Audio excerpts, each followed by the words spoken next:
Hello, Wastelanders and Adventurers. This is the PIPCAST 3000, episode 63. I'm Caedo Genesis, joined by my co-host, BADCompanySarge. Howdy. This is a podcast that gets published every other Sunday, 10 a.m. Pacific, and we have a dedicated Fallout topic, but this episode is special in the sense that some big gaming stuff happened, which, happens during the E3 time. E3 happened. That's right. E3 does happen during E3 time. It does happen during E3 time. Pretty consistent with. Yeah. So we're going to actually be talking about the Xbox Bethesda showcase because they had a lot of things to show, and if you didn't see it, this will be a bit of a recap or rundown on what you can expect in the future, because I think we have the release times written down as well, so we can go over those while we go through things. For the other E3 stuff, we'll kind of cherry pick, like from the Summer Games Fest, Gearbox, Square Enix, like those ones we're gonna just cherry pick, because otherwise it's gonna be a huge list of things that we have to read off, and I don't really feel like doing that. So Xbox Bethesda stuff primarily, and that's taking the place of our Fallout topic. But of course, before we get into those things, there is a tiny bit of gaming news as well as the tip of the day and the comment of the cast. Sarge, would you be so kind as to tell people the tip of the day? Don't support scalpers. What? Yes, indeed. Don't support scalpers. It's really bad. Yeah, please don't do that. Okay. The reason that scalpers keep scalping is because it works, and they're selling things at exorbitant amounts of their normal price. Just don't pay twice the cost for a console that you really want. You know what? I miss the day when Thieves had the decency to give you a good deal. Yeah. It was great when things fell off the back of a truck and it was like, oh, you can get it half price and you just don't ask questions about it. That was the kind of thief I could be like, okay, I can respect that. Nowadays, there's these lot here trying to rip you off whilst also being terrible. Like, Come on. Crime was better in my day.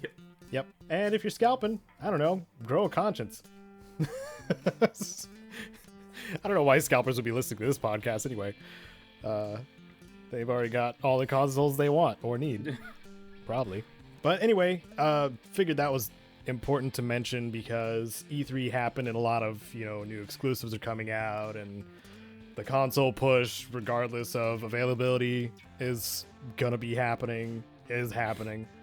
So just be patient. Don't support the ones that are gonna rip you off. Also, look at the actual retail price versus what you're looking at on, any other site, too. Yeah. That's very important, too. Because some people are like, oh, yeah, $800? Yeah, that's reasonable. No, it's not. It's not reasonable. That is not a reasonable price for a console. That's a reasonable price for two consoles. So, yeah, just pay attention. Don't support scalpers. Very important. Along with the tip of the day, we also have a comment of the cast. We pull some comments from the previous episode of the PIPCAST, which was 62. I am kind of keeping count. And our last discussion topic was, do the tunnel snakes rule? Thanks to my moderator, Dakoba, for throwing that idea at me and me and Jared being able to talk about it for maybe a half hour. Jared's not here, by the way.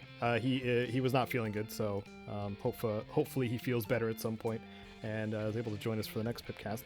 Anyway, comments of the cast are by two people. 2 comments? Oh, man. If people are going to be able to get on with 2 comments, I suppose everyone should comment on this. And have a better chance of being comments of the cast in the future if there's a potential to be multiple, so you've got higher odds of actually getting into the podcast itself. Yeah. Yeah, and if you start like an actual discussion, like that's a cool thing too. Like people are replying to your comment as well. That might create an interesting comment of the cast along with it. So Xenoplayer and Steel Streeton are the commenters of the cast this time, and they had fairly similar stuff. It's more asking me about my channel and stuff like that. So I'm going to be a little self-indulgent and answer those questions. Xenoplayer first asking, You ever going to do a Fallout 2 playthrough? Because I said I would at the end of the Fallout 1 playthrough. And I'm like, you can expect it. I did. Yeah. Wow, Kate, I can't believe you're the kind of person who promises something, and then just doesn't do it. At the very beginning of creating my channel, I was like, don't promise anything. And I freaking did it, and I didn't follow through. Never promise. Just do something. So to answer your question, Xenoplayer, yes, I am going to do a Fallout 2 playthrough. In fact, I have been playing around with Fallout 2 and getting it running on my PC that I got towards the end of last year, this machine that I'm working on now.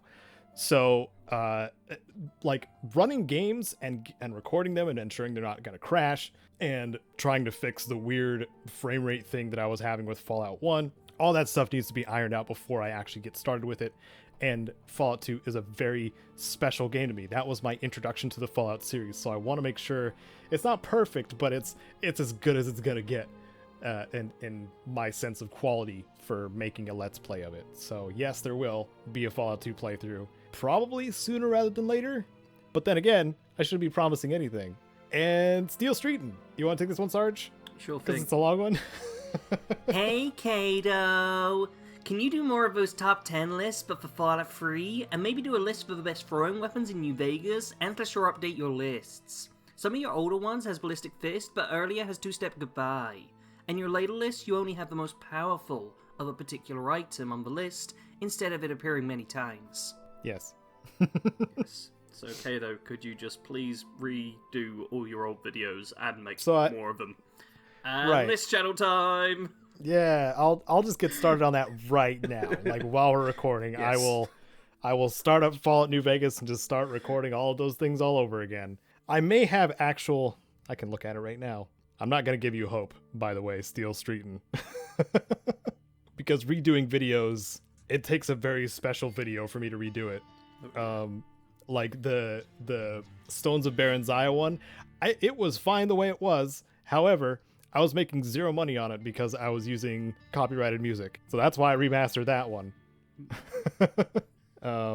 Convincing yourself to do a bunch of work to make the same content and probably get paid less is... Yeah, that's just retracing your steps. Yeah. If I've done it already, I'm probably not going to go back and do it again unless it's a very special, specific reason. There have been moments where I've gone back and redone thumbnails, but that takes, an afternoon, if not a little longer.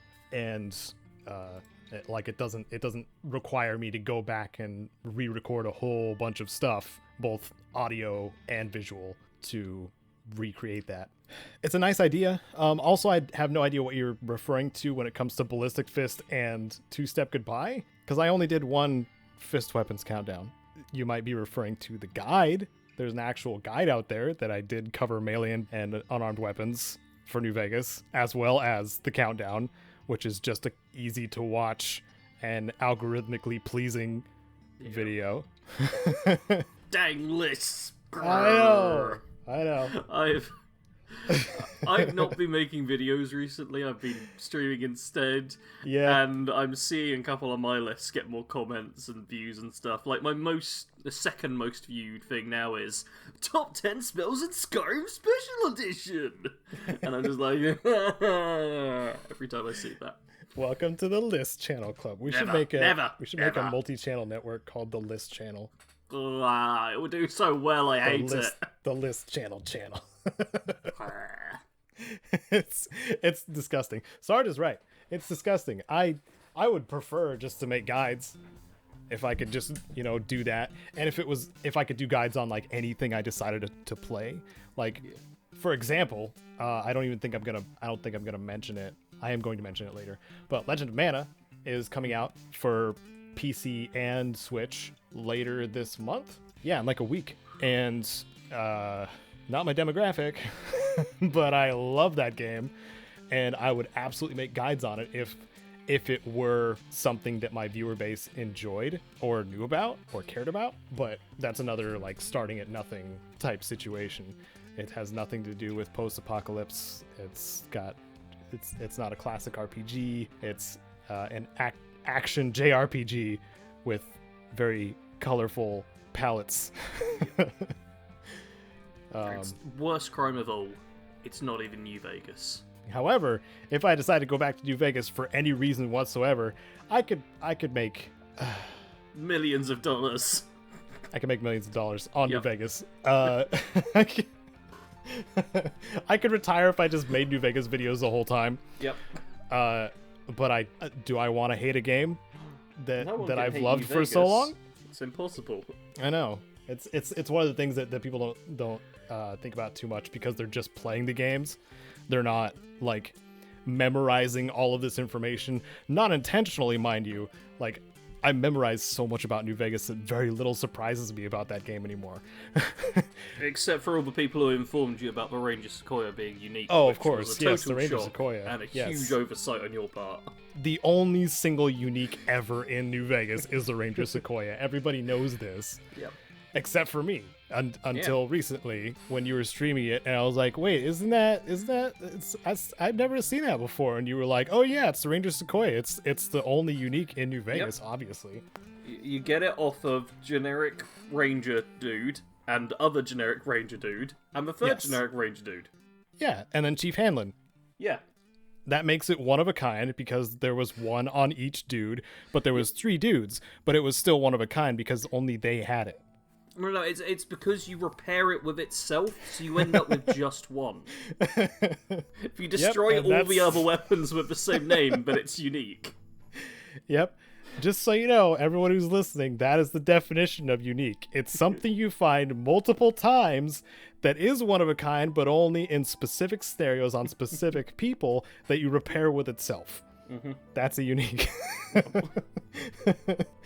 Okay, I hope I answered the questions. I'm not going to redo lists. I'm just going to keep going on the ones that I believe are going to do well. And the Games for Fallout fans has basically beat out this Ultimate Skyrim leveling guide this month, and I am very surprised and happy about that because that's like the one loophole I get to play other games. Yeah. I mean, out of all the lists you've made, that'd be my favourite one. Yeah. Really? Yeah. You like that one Why too? is that a really? I'm just when you're the creator of something, like it's hard to tell. I mean, I'm pretty sure you've already heard my opinions on lists in general, especially like top X lists. I'm not really a fan of, so this was actually like, oh, here's some cool games which you might enjoy if you're into this, which happen to just be in a list format. Yeah. The lists I like are lists which just have it like basically in the title, and then it's, oh hey, here's something actually interesting. The lists I don't like are when you come up with the title of the list and then go, cool, how do I just make a video around this title, kind of thing. Do you have an example? Okay, I'll you know what? I'll stick on your channel so that I'm not bullying anyone else. Just bullying my friends. Please bully me. Yes. Like, top 10 pistols in New Vegas, was that one of them? Yeah. Yeah, that's not my kind of thing at all. Right. Like, man, I feel kind of bad. To me, I'm the kind of person who doesn't want to watch that because I could just go to the wiki to look for a powerful pistol or do like a million other things with my time. Like, I prefer more creative or fully educational stuff. The one kind of bonus I will give to your list videos is you do add in like the little guide shorthand section to them, so you tell people where to get the things, so I can at least see some value in it. Yeah. Like, you've not gone full Watch Mojo. Yeah. No. Oh God. I want to separate myself from them as much as I can. Like, the locations thing is what made it kind of mine. Yeah. So that's what I really enjoyed. And with the Games for Fallout fans, obviously I couldn't do that. So instead I added, what the game is about, and then my own thoughts on it. So like a mini review almost. I'm not a review channel too, by the way, but it was like 9 pages worth of writing. That's the most writing I've done on a video, I think, ever. So yeah. So that's one of the cases where the work actually paid off. Whereas the last big project I did, which was the Cyberpunk Iconics Guide, is still not performing well. No. And that thing's, an hour and 9 minutes long. So it took you an hour and 9 minutes to make. That's not much time lost. Oh, just yeah. I did. When it comes to like thumbnails and redoing those, though, I did redo the thumbnails for that one. They pop a lot better. I think that's had a positive effect. It has yet to be seen, but this has turned into like a rant tangent situation. So that'll have its own section in the timestamps. Woo! Well, speaking about Cyberpunk, it's coming back to the PlayStation Store. Hey, look at that! I knew they'd do it. I actually didn't have much faith that was gonna happen this year. I mean, it's coming back tomorrow, Caedo. Tomorrow. Yeah, tomorrow. Yes. The 21st on a Monday. Everybody loves Mondays. Yeah, famously. So, and this is like hand in hand with the most recent patch as well that just came out and is slated to release on PlayStation Store the same day. So, patch 1.23 is coming out for Cyberpunk 2077. If you're on PC, I think it's already launched. It's about 3.4 gigs on PC. I downloaded it the other day. As if I'm ever going to boot the game up again for a while. Hold up, it's literally just bug fixes. Yeah, it is. How is it such a big patch? Oh, what? So the last big patch was... you counted them, didn't you, Sarge? It was like 140 ridiculous. Something fixes. Like, at this point, I feel like they've had more bugs to patch than Fallout 76. And that's... in a much shorter time. Yeah, that's ridiculous. Yeah. If anything is telling that it was underbaked, it's the amount of things that got patched just in the last couple of months. Like Sarge was saying, though, too, like 76 when it came out was underbaked, too. Mm-hmm. But after a few core fixes, like the game was substantially better, and it wasn't that long of a list of things. I don't remember it being that long anyway. There were a few major problems and a bunch of very minor ones, has been the case with 76 in general. Yeah. Cyberpunk seems to have an endless list. Like, a lot of them are minor stuff. Yeah. Like, for the Nomad, it says removed unnecessary button prompts. Well, that doesn't seem too bad. Mm-hmm. But then there's a whole bunch of them in here with, some Arasaka gods are clipping through a door. They're not spawning. They are spawning, just teleporting in front of you. Things are completely broken. Oh dear, did we publish this game about 2 years early? Oh, well.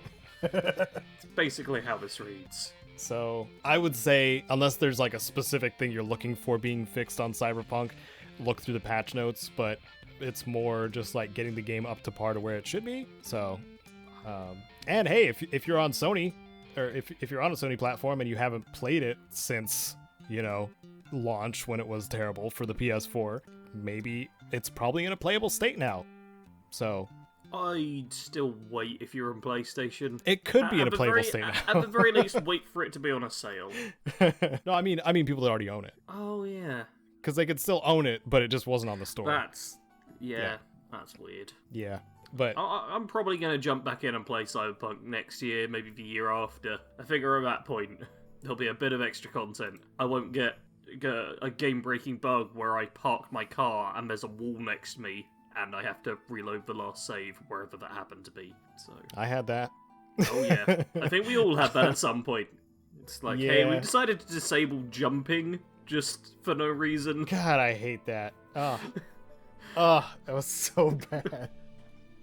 So imagine if that happened in 76, where this is a game you get caught on everything if you don't have a jump. That's unacceptable. Oh my god. Okay, we're complaining about fixing Cyberpunk, so it's an easy game to complain about, but we're glad that it's being patched, I'm sure. Yeah. And to your argument about outright purchasing the game, yes, wait until discount, as Sarge said. They had their chance. They got more than enough on pre-orders. You don't need to support them further until... I mean, for me personally, even if it was 100% bug-free, it wouldn't have been the type of game worth it for full price for me. Mm-hmm. Oh, that's right. Because it was like just a meh thing for you. Well, it did one of my biggest pet peeves, which is illusion of choice, constantly. Mm-hmm. Like, either give me a choice, or don't pretend you're giving me one, and then force me to do things exactly the way you want them done. Yeah. I'm fine with a linear game, as long as it's not pretending I've got all the power to choose whatever I want. I hate that stuff. Or hide the illusion better. Not even. I doubt that they can hide the illusion better. Yeah. I mean, at this point, I don't think they can. Yeah. At this point, we've all played so many games, we can see the like flow charts as we're going through. Mm-hmm. It would take. It's just not going to happen. Yeah. There's going to be a bunch of devs continuing to be like, oh yeah, these speech choices really matter, and don't just alter a single line of inconsequential dialogue. Mm-mm. Yeah. The only major outcomes stuff was the pickup, and that's a very early quest. Like Yes. that's the only section of Cyberpunk 2077 that like actually has consequences later. There's the pickup, and then there's the choose your ending segment, which they finish the game off with. Yeah, that's Please select option 1 to 4 as to which ending you would like to view. yeah. Man, it's easy to riff on Cyberpunk. It's got problems, and I wanted it to be so much better. Yeah. And I stupidly got my hopes up. Not even a ridiculous amount, just a bit. I was like, I think this game will be decent. And apparently that was too much. Mm-hmm. Well, Grumble. we could get our hopes up about something else, at least a little bit. I'll let And you that get would your be- hopes up. And that would be Senua's Saga, Hellblade 2, being in the making. Ninja Theory, who was responsible for the incredible experience that was Hellblade, now is showing a little bit of the stuff that they're working on for Hellblade 2. Just some snippets. When we were seeing the, I didn't even know this was a thing. It was the Xbox Extended. What was it called? Xbox Game Showcase Extended, which showed developers talking and showing a little bit more about the games that they're working on. And Hellblade 2 was one of those games. Whereas during the original showcase, probably because they didn't have an actual trailer to show, it was more like behind the scenesy stuff. It turns out, as the director was saying, that Melina, the one who plays Senua, was going through like actual combat training the past 2 years.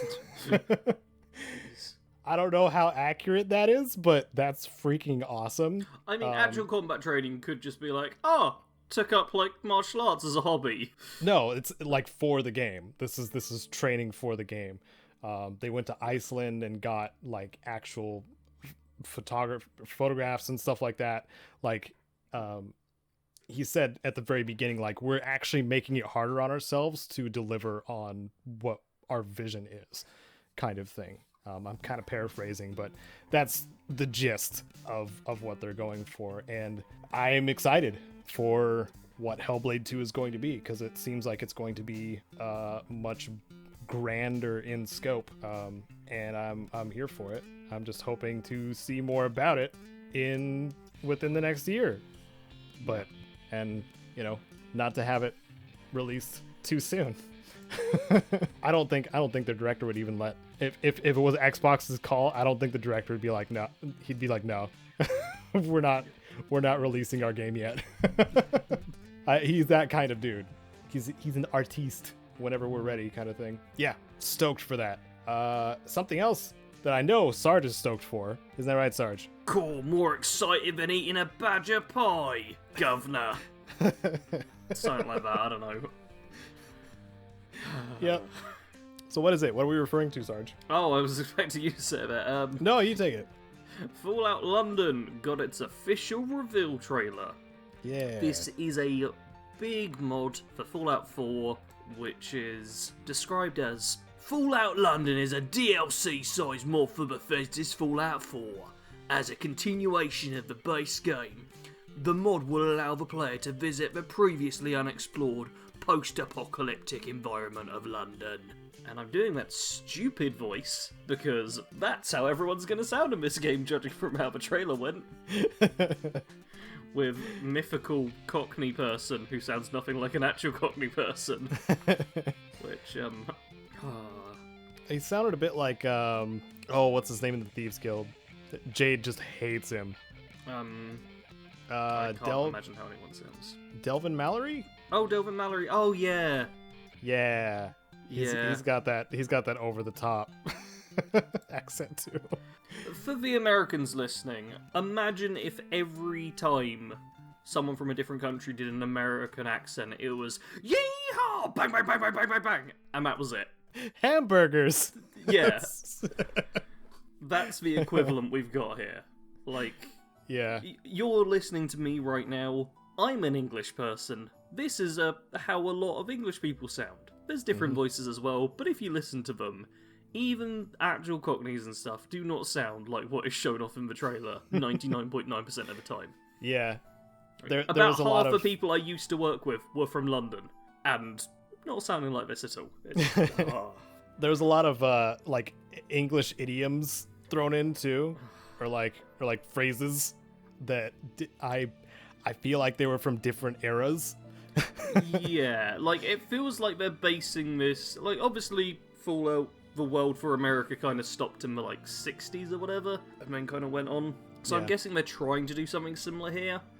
But even for that time, this stuff is like, really? That's not quite how it was. Mm-hmm. Like, I've watched Dad's Army. It's not like that. Yeah. There are some cool moments in the trailer. The first 30 seconds, I'm actually a big fan of. They get the vibe and the feel perfect. It's after that you start listening to, like, rip off Danny Dyer. That, it says hooligans looking for some argy-bargy.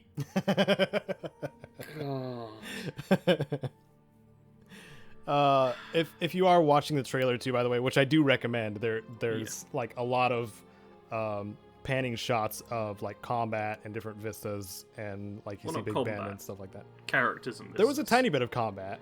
There's a slowdown cinematic of combat, which is people shooting at each other, which has me slightly concerned because Jared brought up in our where else could Fallout be set? Brought up like Fallout London, and a big point I kind of fought for in that discussion was not many guns in the game, because obviously that's guns right. are a big rarity over here. Like, what, you mean you're not yeehaw bow bow bow? no, like the fact that I'm an English person who's like ever fired a gun in my life is like, oh, a thing of note, because you don't really see them. It's farmers. Technically, our military have guns, I guess. That's about the list over. Yeah. Like, they exist, but we're a knife crime nation over here, and we're proud of it. Wow. I am glad to see that a fair few of the enemies are wielding melee weapons. Like, you've got a beef eater wielding like a big old halberd kind of looking thing. Yeah. And then the hooligans have got a switchblade, which is accurate. Yeah. But I am concerned that the DLC might just be like, now we've decided that England got really gun crazy in this timeline, which I don't want to see. I hope it's very melee based, with guns being a rare but powerful resource. If it's not like that, I'll be happy. I'll be unhappy. Yeah. Well, we have yet to see. Yeah. Because I don't know when this is gonna happen. It's just a reveal. Like we don't have a timeline on when it comes out. Or when they're. I do have a couple of other things to say as well, though. Oh, sure. Because they've got in this. I don't know if you're gonna want to keep this in or actually blur it or something. I'll do 2 readings of it just in case.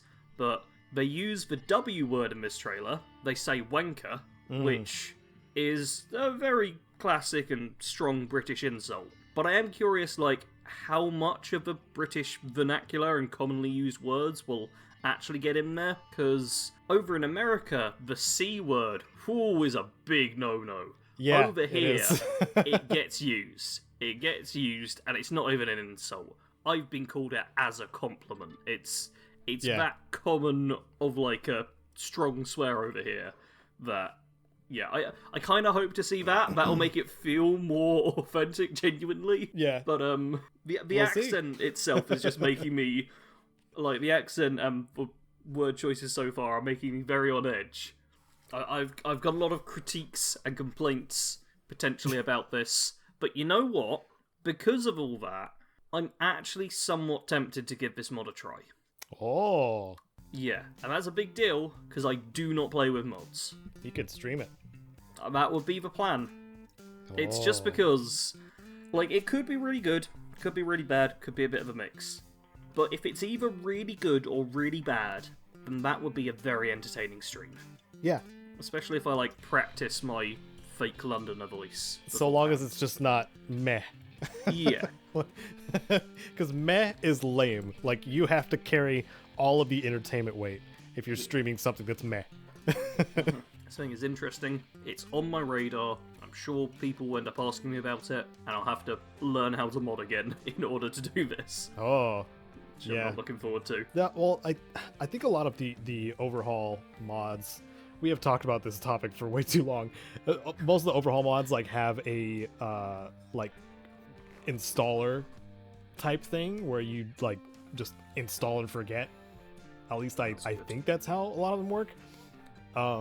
Pretty sure Tale of Two Wastelands at least does that. I would have to look back if anybody has a better example than me who's actually been modding recently, then please share in the comments. But I think it's about time we get to the the topic because we have a whole lot of things and we're 40 minutes in. But I will shave quite a bit off of the Fallout London discussion. Okay, so starting with the Summer Games Fest, was a couple things we wanted to point out. Hideo Kojima did a short interview on Death Stranding and how he wasn't expecting to have that game kind of represent society so quickly, because he has kind of done that in some of his games, especially like Metal Gear Solid 2. Like, we're living in essentially the whole message of Metal Gear Solid 2, by the way. But you mean nanobots? Was that the message of Metal Gear Solid 2? No, it's not Nanomachine Sun. That comes later. Oh. It was the media and like the internet kind of algorithmically serving you exactly what targeted advertising and crap like that, like information control of that level, and we're already at that point. and he made Metal Gear Solid 2, I don't know, 2004-ish, 5, I don't know when that came out. So like, he had a very good idea of where things were going before they actually happened, and that's one of the things, Simpsons style predictions that Kojima does sometimes.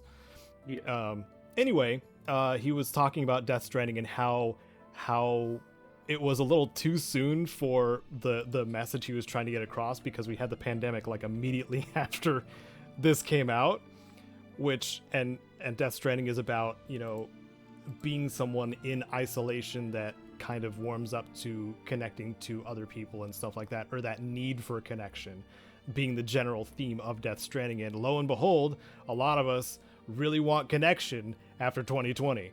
Weird. So he was like, I want to try to not push that and think about things a little differently in future projects. And then after he did that short interview, he shared the Death Stranding director's cut teaser, which was more of an homage to Metal Gear Solid, kind of just trolling the fans. It was showing like a slow pan out of soldiers in a warehouse. This is all, you know, characters in Death Stranding, so nothing really new.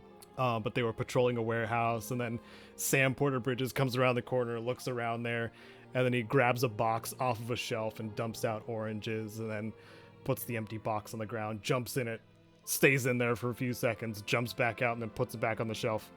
Like, it's a hilarious trailer, but I don't really know what to expect from director's cut for Death Stranding. I just know I'm probably going to play it. So it's like, what could Kojima possibly have left out of that game? Yeah, I wonder that too. Like, it is 100% a Kojima game. Yeah. Like, there's no part of it where you go, oh no, this feels like something made by someone else. It's very clearly a Kojima game for every single second you're playing. And it's not because he's all over the credits. It's because it actually, you know, has that feeling while you're playing it. Yeah. Which and the Hideo Kojima in credits thing was just so hilarious in Metal Gear Solid 5. I loved it. And the other thing that you had mentioned, Sarge, in the previous episode of the podcast was something related to Elden Ring, and that was like the very first thing that they showed at Summer Games Fest, like before like E3 proper began, before publishers were showing their stuff. Elden Ring was like, yeah, we're here. Hi. Yep. Here's some more Elden Ring stuff. And it's supposed to come out January 21st, 2022. So not that long to wait, really. So those of you Souls-like fans, From Software fans, you have a little while to wait, but there is a release date now. And thank you for Kite. Thank you to Kite for doing a lot of the time stamping or the subjects of what was going on in Summer Games Fest for me. I do appreciate it. We have kind of a big list. Oh yeah. Next was a Gearbox thing. You want to talk about the Gearbox thing? There's a couple things got highlighted from that. Yeah, there's one of them I can talk about.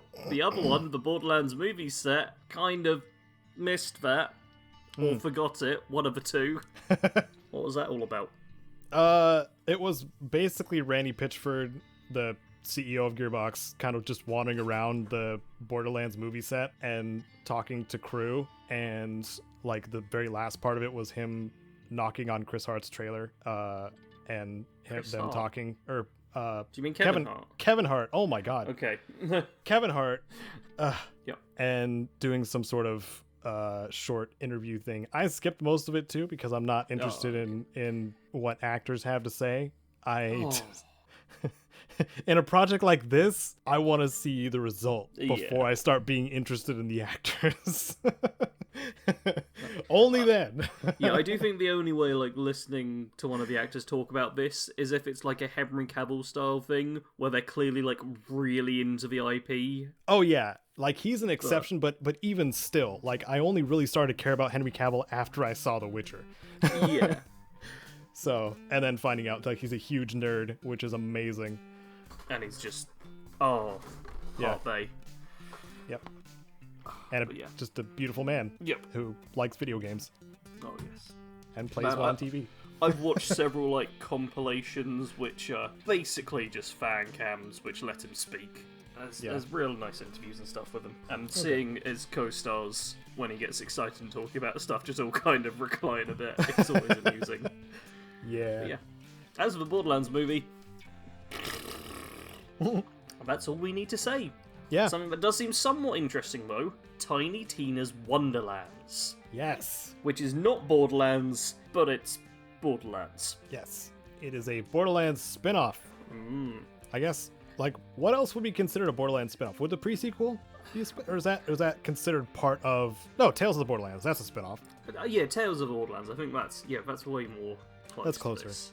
Yeah. Because what do we actually know about Wonderlands? Because obviously it's Tiny Tina's central in it. It looks kind of fancy D&D-ish, which is making people think a lot about Bunkers and Badasses. That was their main goal. Yeah.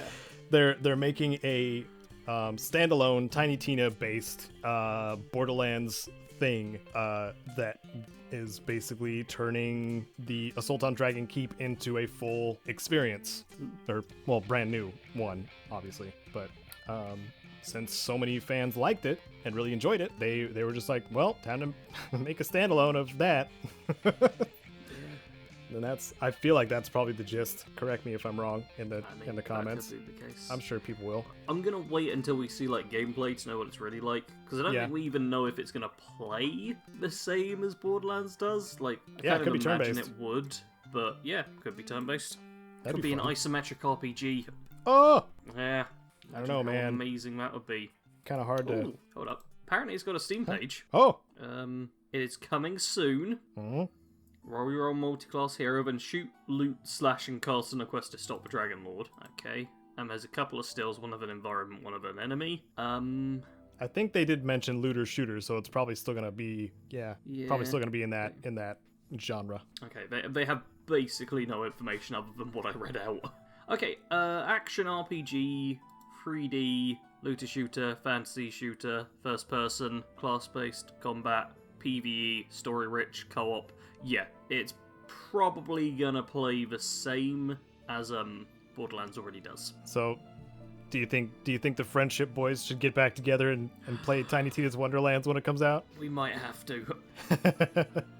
I mean, we did do Assault on Dragon's Keep after all. We did. I don't know.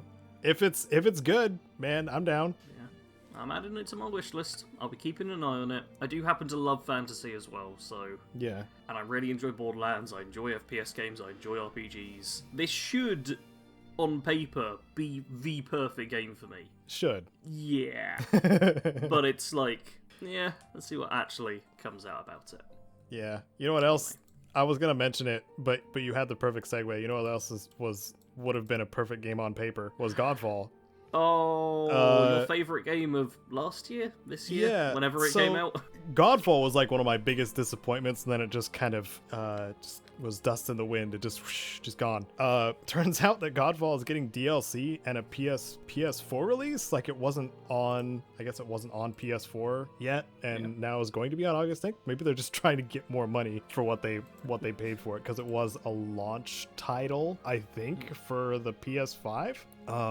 So they're making it, I guess, backwards compatible to previous gen. Man, I wanted Godfall to be good, but it's just so hollow. it's probably one of the most hollow games I've played in a long time. Like it's got mechanics to get it started, but like the mechanics alone do not carry the game, because it's, you know, we were talking about cookie cutter games in the last PIPCAST, and like that is cookie cutter as heck. Yeah. With nothing else on top. After playing, you know, games like Warframe that do everything that Godfall does and more, like tens of times more, it's just a downgrade to me. Like even, I like talking trash on it, but I'm sure Destiny 2 also has, you know, qualities besides, you know, those shared factors. Destiny 2's good. That people enjoy. Just generally a good game. I think Jared and I talked about it last time.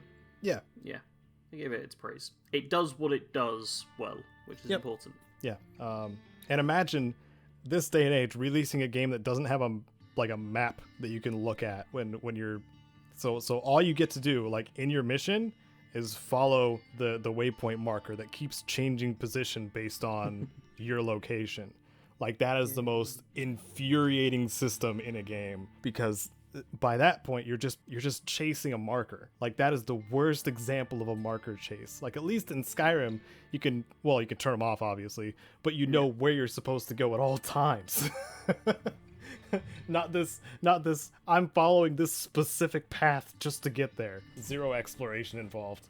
It was so disappointing, man. I hope their DLC is good. I hope they do good, and I hope they also learn not to make something so average, by the book, cookie cutter, copy pasted, whatever. Xbox Bethesda thing, the big topic. Yes, big. Let's move on to that one. Yes. Well, we've got an hour and a half's worth of trailers to condense down into hopefully less than an hour and a half. Yay! Yes, please. They did start off with the thing that I imagine we're probably most excited about, a Starfield teaser. Yay! Which the teaser itself didn't show off much that we couldn't already guess or hadn't seen already from leaked stuff. But it's a space game. Yep, it's a space game. Very exciting. And their art design, I think the art design being confirmed was probably my favorite part of it, was like, or the general design of it, which was making it appear as though it's believable science fiction. Yes. Like things that we could do now in the modern times, as opposed to like far future, like Mass Effect kind of stuff. Like we're far from biotics. Sorry to say, everyone. We won't have mind powers for a long time. But with Starfield, there is, you know, a air of believability to it. Yeah. It's realistic sci-fi. As opposed to the more fantasy sci-fi style of things. Which I think will be interesting. Yeah. I mean, the most important thing we got from the teaser... Well, actually, was it in the teaser for release date? November 11th, 2022? Did that come directly from that? Or was it did. Yeah. Okay, cool. There was like a clock ticking up, or something ticking up. Oh, yeah, the release date 11, has the numbers punch in. Yes, okay. The teaser itself didn't show off much, but there was like multiple interviews that released around the same time which gave like actual intel, like Todd Howard describing it as being like, oh, there's going to be factions similar to the way Skyrim works, so you got to go off and do these things. And oh, here's a robot, here's this reference to that, oh, here's all of these things. Mm-hmm. And the actual interesting information was not in the Xbox Bethesda E3 conference, obviously. Yeah. What kind of an idiot would watch that rather than I know. the Washington Post? Come on. If you're not getting Yeah. your gaming news from Washington Post, what are you doing? Obviously, nothing. Doing nothing. But it sounds promising. The teaser was just a teaser. But if you want the actual news, it's out there. I was, at the start of this week, I have like, oh, Starfield, what we know, I'll make that as a video. And I haven't. And I'm not going to anytime soon. But it does look kind of cool. Yeah. What was the next thing that was interesting? Stalker 2. Which, they really started this off with the best stuff. It's going to get worse from here, people. There's some good things coming up, but... yeah, Stalker 2 looks cool. It's a Stalker game, which I'm sure a lot of people listening to this are huge fans of. I hope so. And, yeah. And, it looks solid. People won't stop talking about Stalker Anomaly in my Yep. 10 games for Fallout fans. Oh, yes, and I get a bunch of replies, because I'm like, a comment on there asking people what other games they want on the list or what was their favourite or something like that. Oh, yeah, that's right, you do. Yep. You're like keeping tabs on I'm my the pinned video at the comment. same time. Which of these 10 games are your favourites that are most interested in playing? And, Yeah. yep, the latest reply, which is in my notifications, is Stalker! Stalker, yeah. Yeah. I've also got my notifications set up so it's just replies to my comments I get through, so I see your video pop up in my thing quite a lot. That's a good sign. That means my channel is doing better. Yay! It's not just one video keeping my channel alive. Now it's 2 of them. Oh, nice. Oh, yeah, it looks good. The thing I was most excited about is the gunplay, because I'm a scrub casual gamer, clearly, who enjoys FPSs. You're a shooter man. Yep, shoot them men's. Yep. The Bad Companies. The Oh, yeah. shoot guys Yeah. game.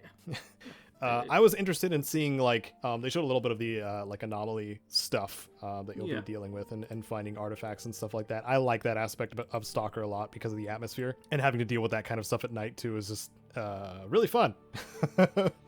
That's one way to describe it. Depends on who you are, but I really enjoy like, you know, oh no, an emission is coming, go for cover or you're going to die kind of situations. Like that kind of stuff is really fun for me, and one of the things I really enjoyed in Call of Pripyat. So yeah, I'm looking forward to Stalker 2, and then people will, you know, go into the comment section of my 10 games for Fallout fans and then say, why didn't you talk about Stalker 2? Obviously Stalker 2.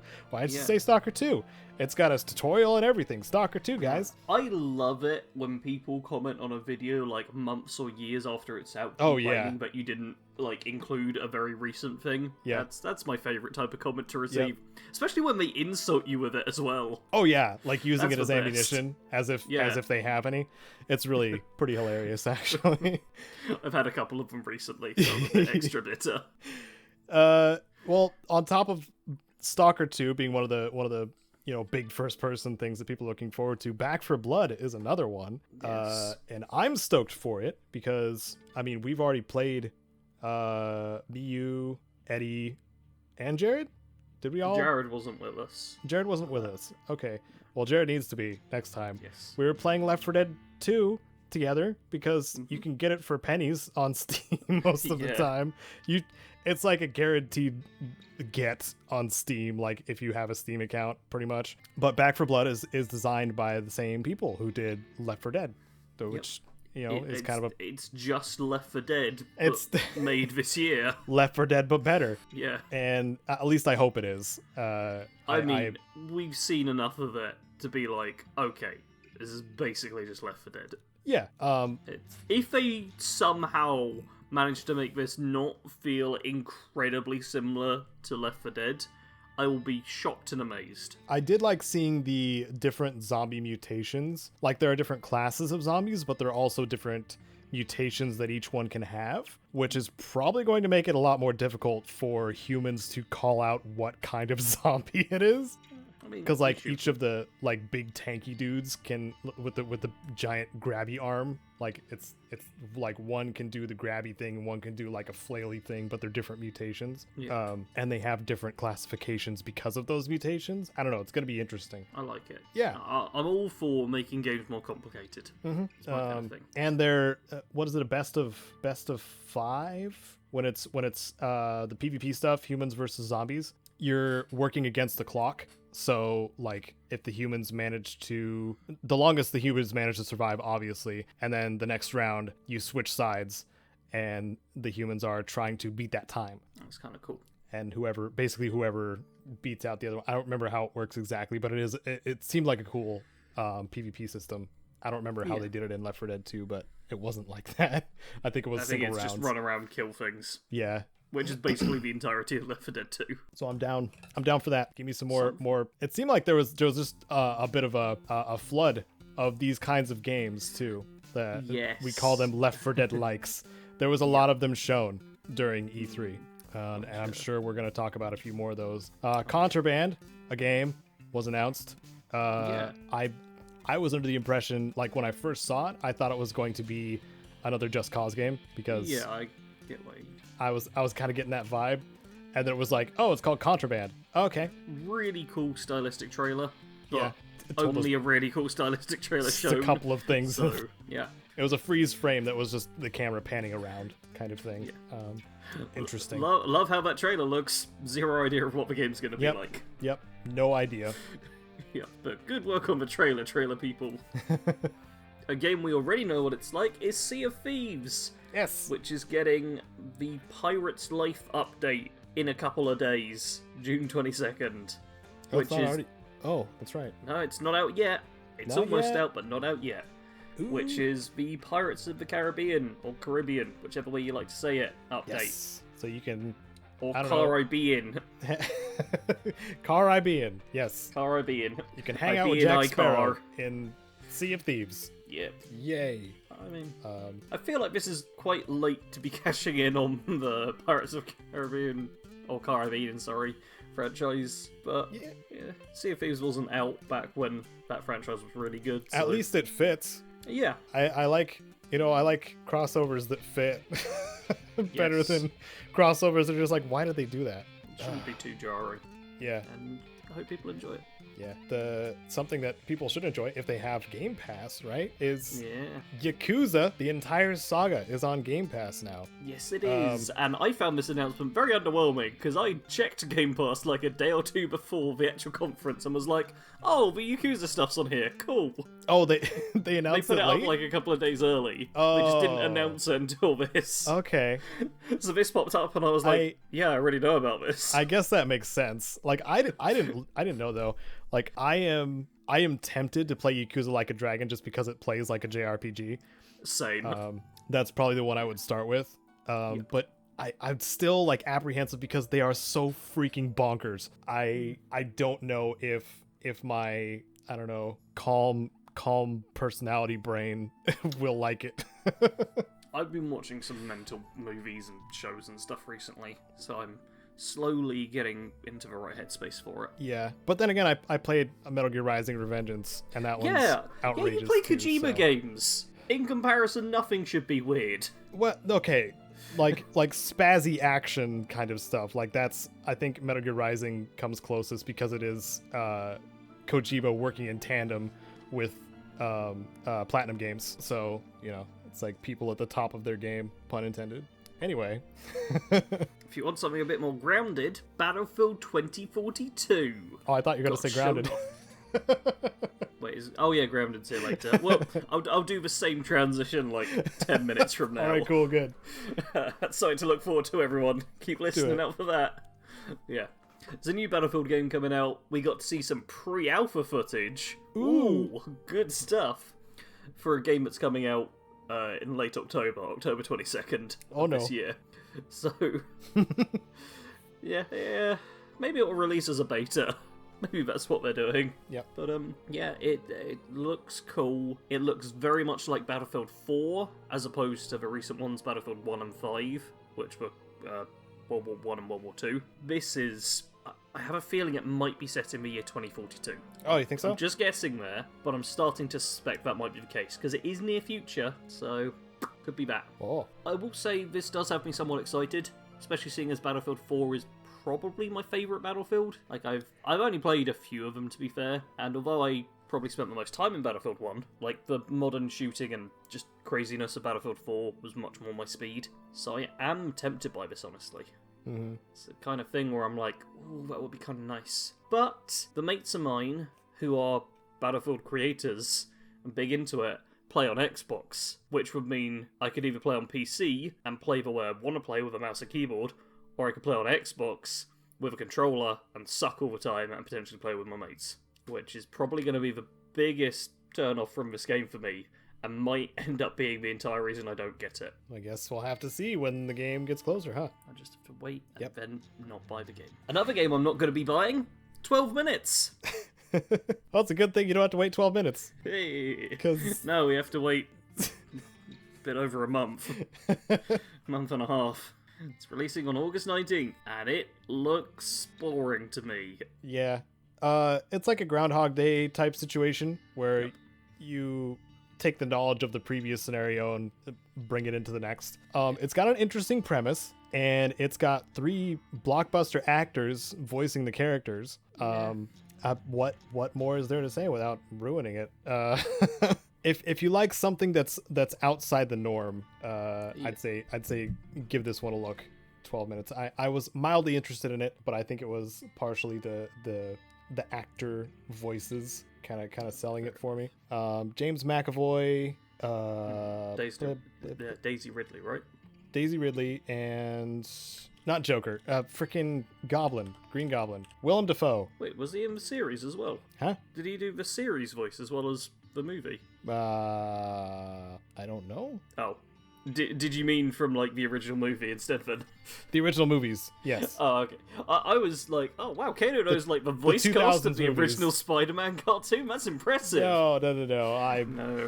I was thinking more than I was talking. You know how it goes. Yeah. You know what? All 3 of those actors, I think, are decent as actors, but I don't know of any of, like, their voice work, which has me a little concerned. Mm-hmm. Like, not like, oh, they're going to be terrible, but there are definitely some actors who excel better in one medium than the other. Be interesting to see if they're just as good in this. Yeah. Psychonauts 2 has a release date. Yes. How about that? August 25th, 2021, this year. Yeah. So if you've been looking forward to finally the sequel to Psychonauts that came out like over a decade ago, right? Oh yeah, and it shows. I tried playing it recently. And I played so little of it that I didn't even add it to the games we played recently section. Oh, you tried it. It is dated. Yes, it is dated. It's in the square resolution.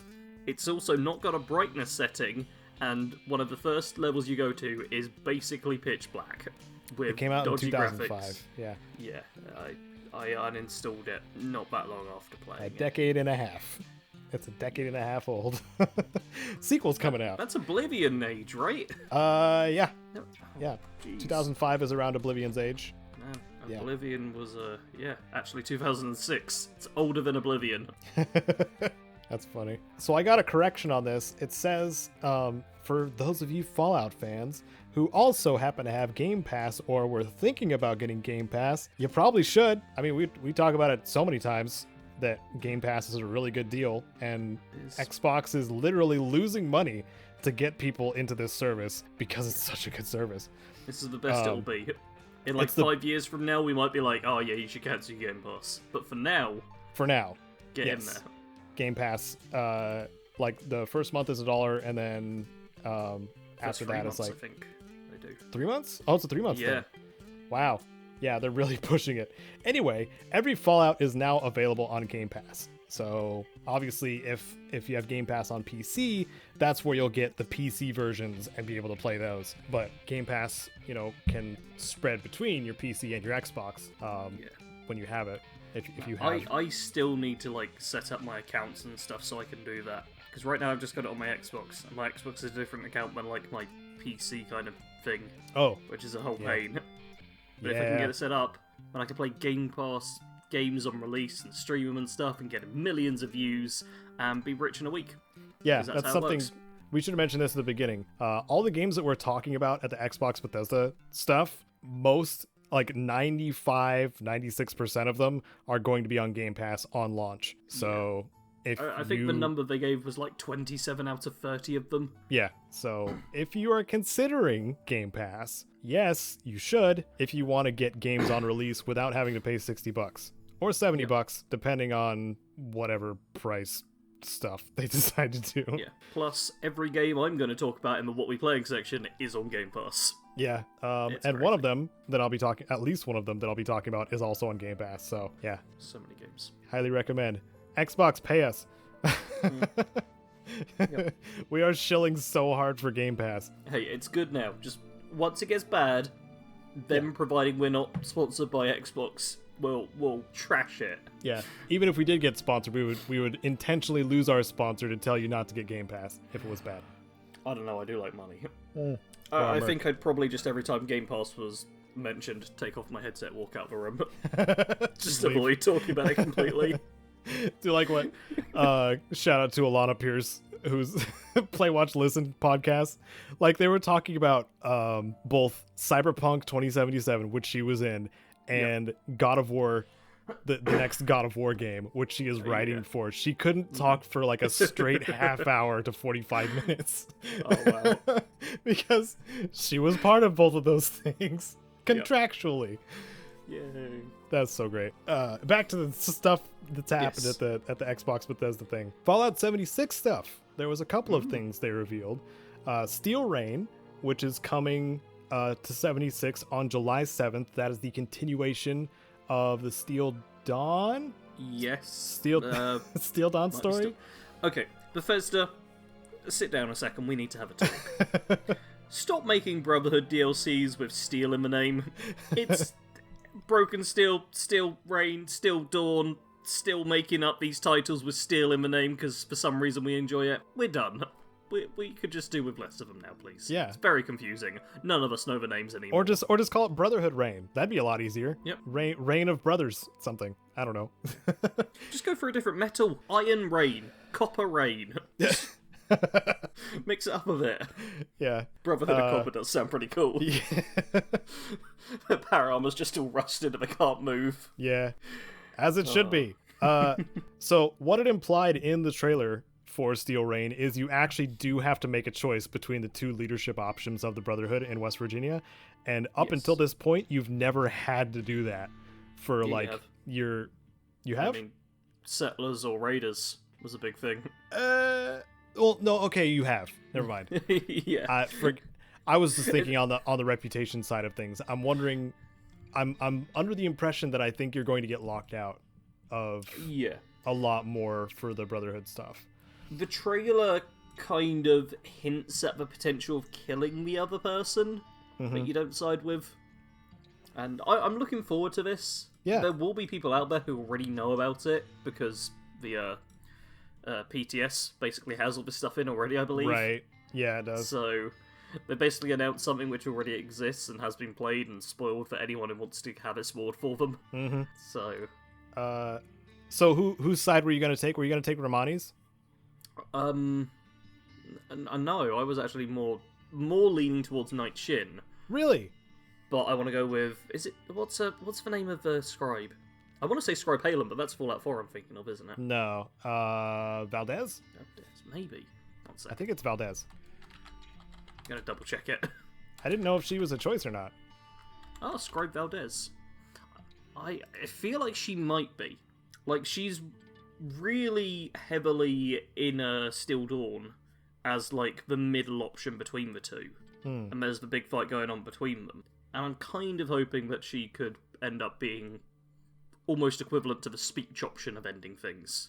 Where Maybe. even if it's not entirely siding with her, perhaps instead you get to be like, oh, okay, let's calm things down a bit and just exile the other person rather than blow their head off. Yeah. Because I was going to take the side of Night Shin. Also. Yeah. Because I mean, he's classic Brotherhood, man. Like, if you if you like the classic Brotherhood of Steel, you're going to go with Shin. yeah. I mean, what's her face? I've forgotten the name of the other lady now. Romani? Romani, thank you. Yeah. Yeah.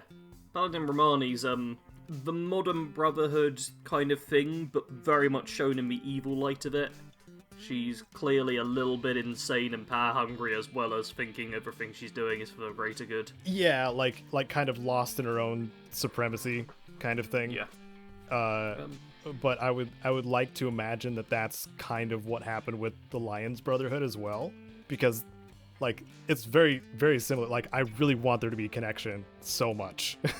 Like the fanboy in me is like, oh my god, I hope that the expeditions go to DC and they have some sort of interactions and are able to like recruit the Lions, and then that's what becomes the Brotherhood in the East Coast. Like I want that. But it will definitely break the law, Caedo, because it's not explicitly mentioned beforehand, so therefore it's a law break, so it's not allowed. Bethesda, how dare you change the stuff you wrote slightly? I don't give a crap, elitist super fan. But Caedo, you don't love the game as much as them, therefore your opinion doesn't matter. Cool. Don't you understand this? I didn't spend 7+ years of my life talking about Fallout. Nope, not me. You know what, they read the entire wiki, so I'm pretty sure they know what they're talking about. Right, yep. Sometimes I don't know what I'm talking about, and I'm happy to admit that. But you gotta admit, that'd be a pretty cool origin for the Lions Brotherhood, because there's only so much you get in Fallout 3. One thing you do get in Fallout 3 is the yes. Pitt DLC. Yes! Oh, man, the best DLC for Fallout 3. Yeah. I'll fight somebody. I kind of agree with that. A lot of people do like Point Lookout. Yeah, they do. A lot of people like Point Lookout. But, unfortunately, I found myself bored in that one. I found it all right, but it's not one that I've felt the need to really go back to. Mm-hmm. Yeah, but Fallout 76 has expeditions coming up, which we've known about for a while, and the first one, of perhaps many, will be taking us to Pittsburgh. Yeah! To the Pitt. The Pitt. It's pretty cool. I actually saw the, on Twitter, the artist who did, like, the sign of the Pit kind of mentioned how weird it was to see their own handwriting in a game that they've not been involved with themselves. Yeah, like the actual sign was just a remaster of of the original from the Fallout 3 DLC. I saw that too. I thought that was great. That's good attention to detail there. Yeah. Keeping it consistent. And same geeky fanboy thing. Like, oh, what's his name? The leader of the Pit in Fallout 3. Asher? Yes. He was a Brotherhood defector. Well, yeah. Yeah. So, I don't know. I can't remember too much of his backstory. Like, he had a lot of it written down in his terminal, but I forgot a lot of it. I remember him being, like, wounded and left behind. Yeah. It makes me wonder how that could be connected, because I'm sure there's going to be some connections, some threads. Yep. Ishmael Asher was a loyal member of the Brotherhood of Steel, which had not reached as far east of the Pit at the time. Go to uncover that. Oh man. Okay, the wiki page is not wrote very well for him, I've got to be honest. Dang it. Somebody get on that wiki and write Asher's page better. Yeah, it was left during an explosion. And kind of assumed dead, and yeah. Okay. And then just rose up to power. Interesting. Well, I'm gonna guess the affliction and the trogs are going to be there. So maybe there'll be some sort of like affliction exposure system implemented. I mean, with it being a long time beforehand, I'd imagine it'd be closer to like precursors to trogs almost. Maybe. Like maybe halfway between human and trog. Yeah. Or, you know, it could be one of those time situations, kind of like the turn timer missions. I'm making a stretch here. The turn timer missions in XCOM, where like if your player like doesn't make it to extraction, like they lose out on rewards and become a trog or something. That'd be fast exposure. Be pretty great though. What we actually know about the expeditions, though, is basically nothing besides it's taking us to the Pit. Oh yeah, this is all fan theory. Yeah. The trailer itself was really cool. A lot of people are annoyed that it wasn't a new Fallout game, because that's how good the trailer looked. But, yeah, it looks good. Something to look forward to. coming next year. I've already made a video 2022. talking about how I think Expeditions will actually play out, and I'm standing by it. Oh, you did? Yeah, I had like voice acting and tons of fancy work went into it and stuff. Ooh. But it wasn't a top 10 list, so it's, yeah. Oh, dang. Yep. Should have made it top 10 ways Expeditions are going to be exactly like this, please watch, not clickbait. Don't forget Get all the views. the arrow and circle. Yep. And the emotional. You got to put emotional in there, too. Oh, yeah. Just put Asher in a bikini. That makes you emotional. Well, something Fredo from my Discord got quite emotional about Oh. was the Elder Scrolls Online. Blackwood had a bit of a recap and like 5 seconds of footage shown off. Woo. Yeah. Neither of us The are Elder really... Scrolls Online just continues to get updates and things, and if Yep. you're playing it and enjoying it, good on you. Yep. I don't know if there's anything else we can even say about it though, because man, it was just like, oh, more stuff coming to Elder Scrolls Online. Cool. Yeah. I think the last time I played it was like 2017. I mean, I played it last year. It's just, there's a lot of expansions. If you're into it, it is great. And if you're an Elder Scrolls fan who really wants to study the lore and all of this fun stuff and can get on with ESO, then you're having a great time. But if you're someone who's just like, what? This isn't single player? Then it's all just kind of like, oh, there's more of that stuff. Yeah, when's Elder Scrolls 6 coming out? It's Never? an MMO. Oh, well, that's a shame. Yeah. Well, Pete Hines did confirm that the Elder Scrolls 6 is coming after Starfield. Yeah. So, But everyone thinking that it was the other way around is an idiot. And I stand by that. yeah, they gotta spread their wings a bit sometimes. Sometimes it's good, sometimes it's not so good, but they gotta expand their projects sometimes. Well, onto a bunch of boring stuff now. Yep. Starting with Party Animals, which is like a fun fighting game. That looks really like a game I could not remember the name of. Yeah, same. I don't remember the name of the game either. Like, there was a game where your arm went around... Human fall flat? Humans fall flat? Not Is it that one? quite that one, but it does play similar to that. I think it was called, like, Gang Beasts. Gang Beasts. Yeah. Boom. Remembered it. Yeah, it's basically Gang Beasts, but you're animals. Oh man, it's so derivative. That's it. That's all it is. Even the name. Yeah. Oh man. Yeah. We've literally told you everything you need to know about that game Yeah, right pretty now. much. It's So, Gang Beasts next for up- 2022. Hades. Yes. I never get tired of talking about Hades. It's a good game. We've really talked good about it a game. lot. Yeah. If you're a long-time listener, you need no information about this. No. Other it's- than Xbox getting Hades. Yep. Yay. And physical editions of Hades as well.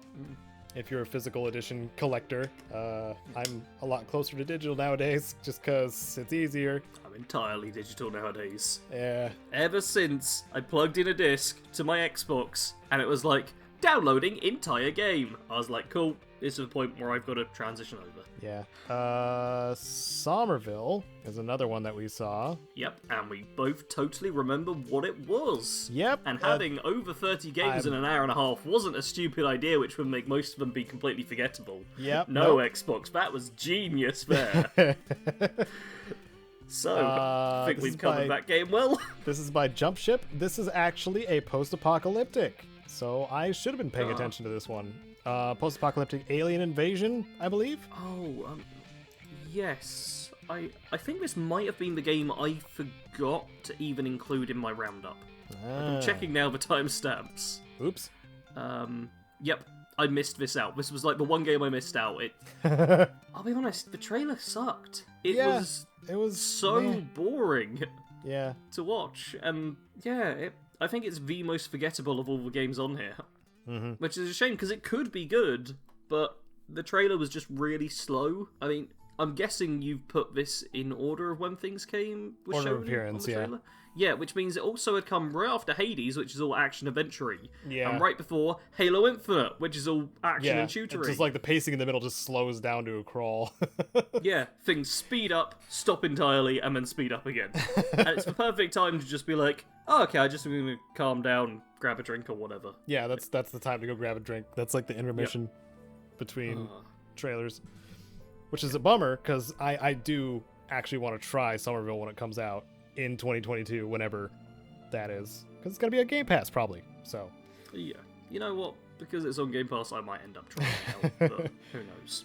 something I definitely will be trying out is Halo Infinite, because it's going to be free to play for the multiplayer. And also, I mean, the campaign will probably be on Game Pass also, so... Yeah, that's probably going to be... Actually, yeah, I should just play it on Game Pass. Yeah, anybody with Game Pass is going to have Halo Infinite, so...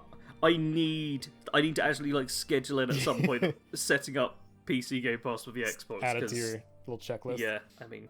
Just from doing an odd stream of new games when they come out, I'll probably make the money back from Game Pass just on that alone.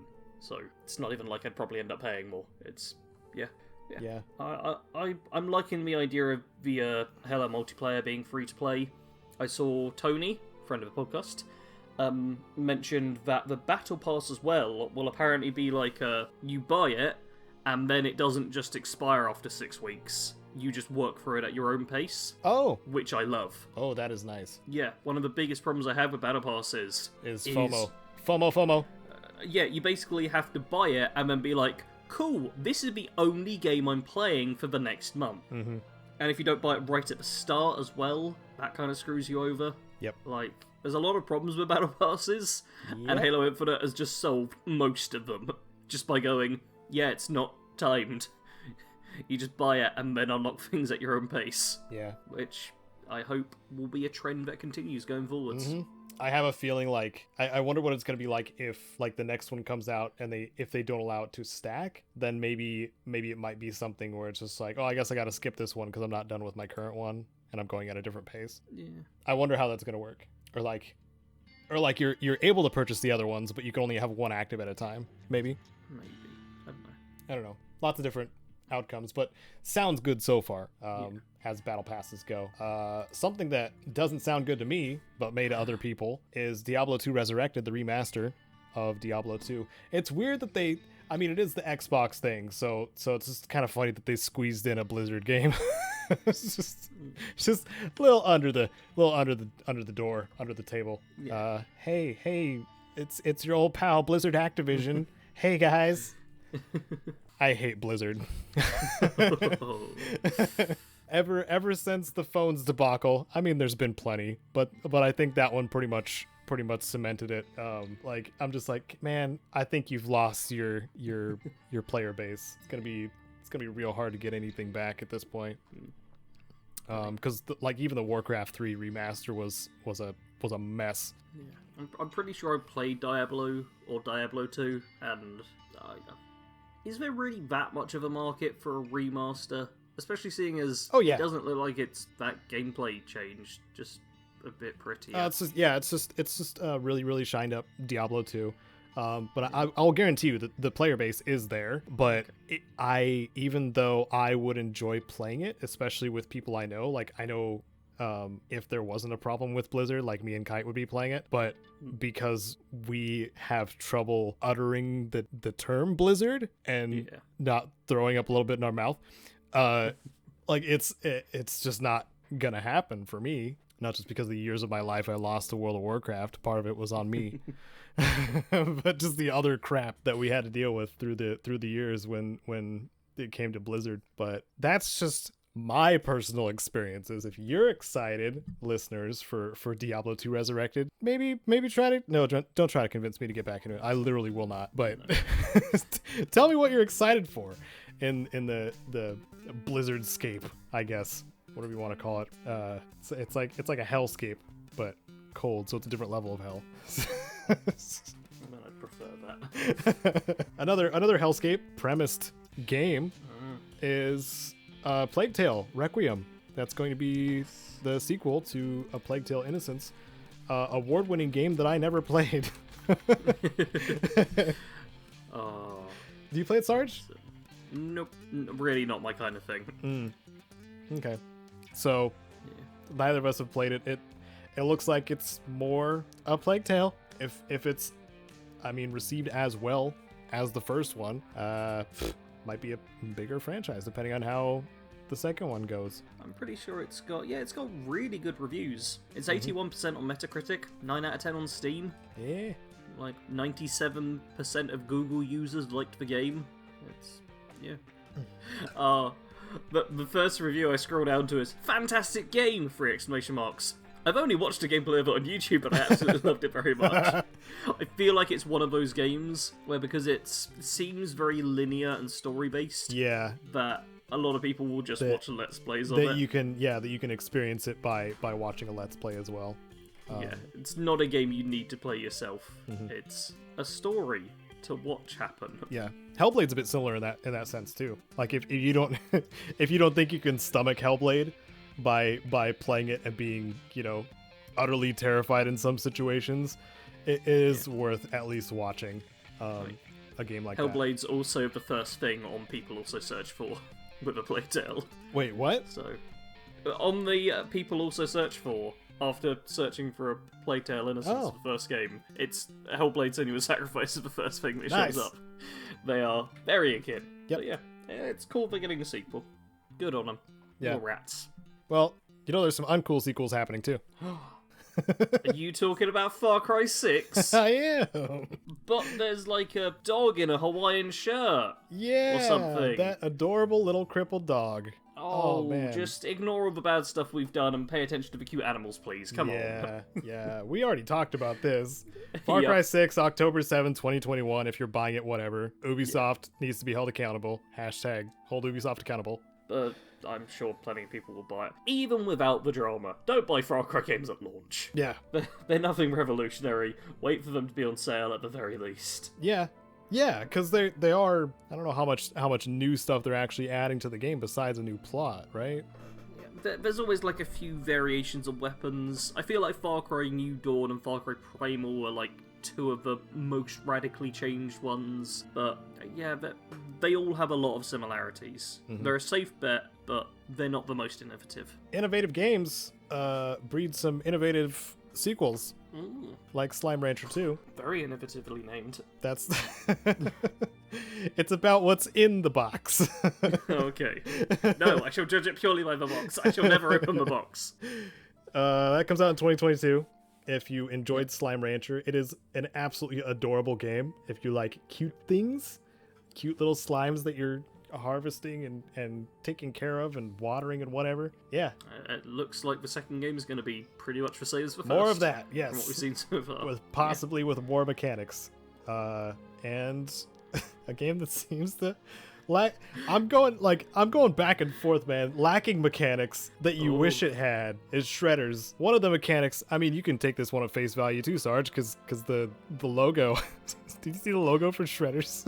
Yes, my biggest problem with this is that I'm not 100% certain this game is called Shredders, because the logo and the title font and how they show it is the worst possible. Yeah. Imagine you got a 5-year-old and just gave them a pencil and told them to write the word Shredders, and that is what the logo looks like. Yeah. It's just a scribble. It's writing Shredders on top of over a printout of the word Shredders in like impact font. Yeah. It's terrible. Yeah. If you're gonna drop shadow something, just drop shadow it. Don't. Yeah. Man. Outline object, drop shadow. Perfect way to make text legible. It's how I do it all the time, and it's so easy. I wonder if they just didn't have. Have somebody in. I'm wondering if they didn't have anybody who had like signage experience of any kind. Maybe one of like the devs or something has like an edgy teenage child, and they just got them to draw the logo for maybe them. Just listening to some My Chemical Romance, angrily scrawling the word Shredders. I just wonder how they got it by, because like putting a word on top of another word doesn't make a good title for anything. No, it is genuinely one of the most effective ways to like cross out what you've written. Yeah. Rather than just striking it through, which is easily legible. Yep. Write other letters over what you've already put, and it becomes really hard to read. Yeah, and it's not even one of those mind-bending ones, like the ones that are really clever, and if you like turn them a different direction, like they'll spell something else or whatever. No, it's not even close to that. It's just a mess. Don't do what Shredders did, developers. Don't do it. So anyway, after complaining about the title of Shredders and how it's horribly marketed in that way, we saw gameplay as well. I think it was also pre-alpha, and they feel good about releasing the game, this is quotes, in December of 2021. They feel good about it. It's a snowboarding game. We've not actually mentioned that. Yeah, we should probably mention that, huh? Yeah, it's a snowboarding game. If you like snowboarding games, good on you. If you like snowboarding games, play SSX. I'm not confident in this game. This is probably the harshest I'll be on the entire podcast. SSX died, firstly because of EA, secondly because of trying to take a realistic approach. The thing people liked about SSX was pretty much gutted from the final title, and Shredders is just kind of looks like a snowboarding simulator.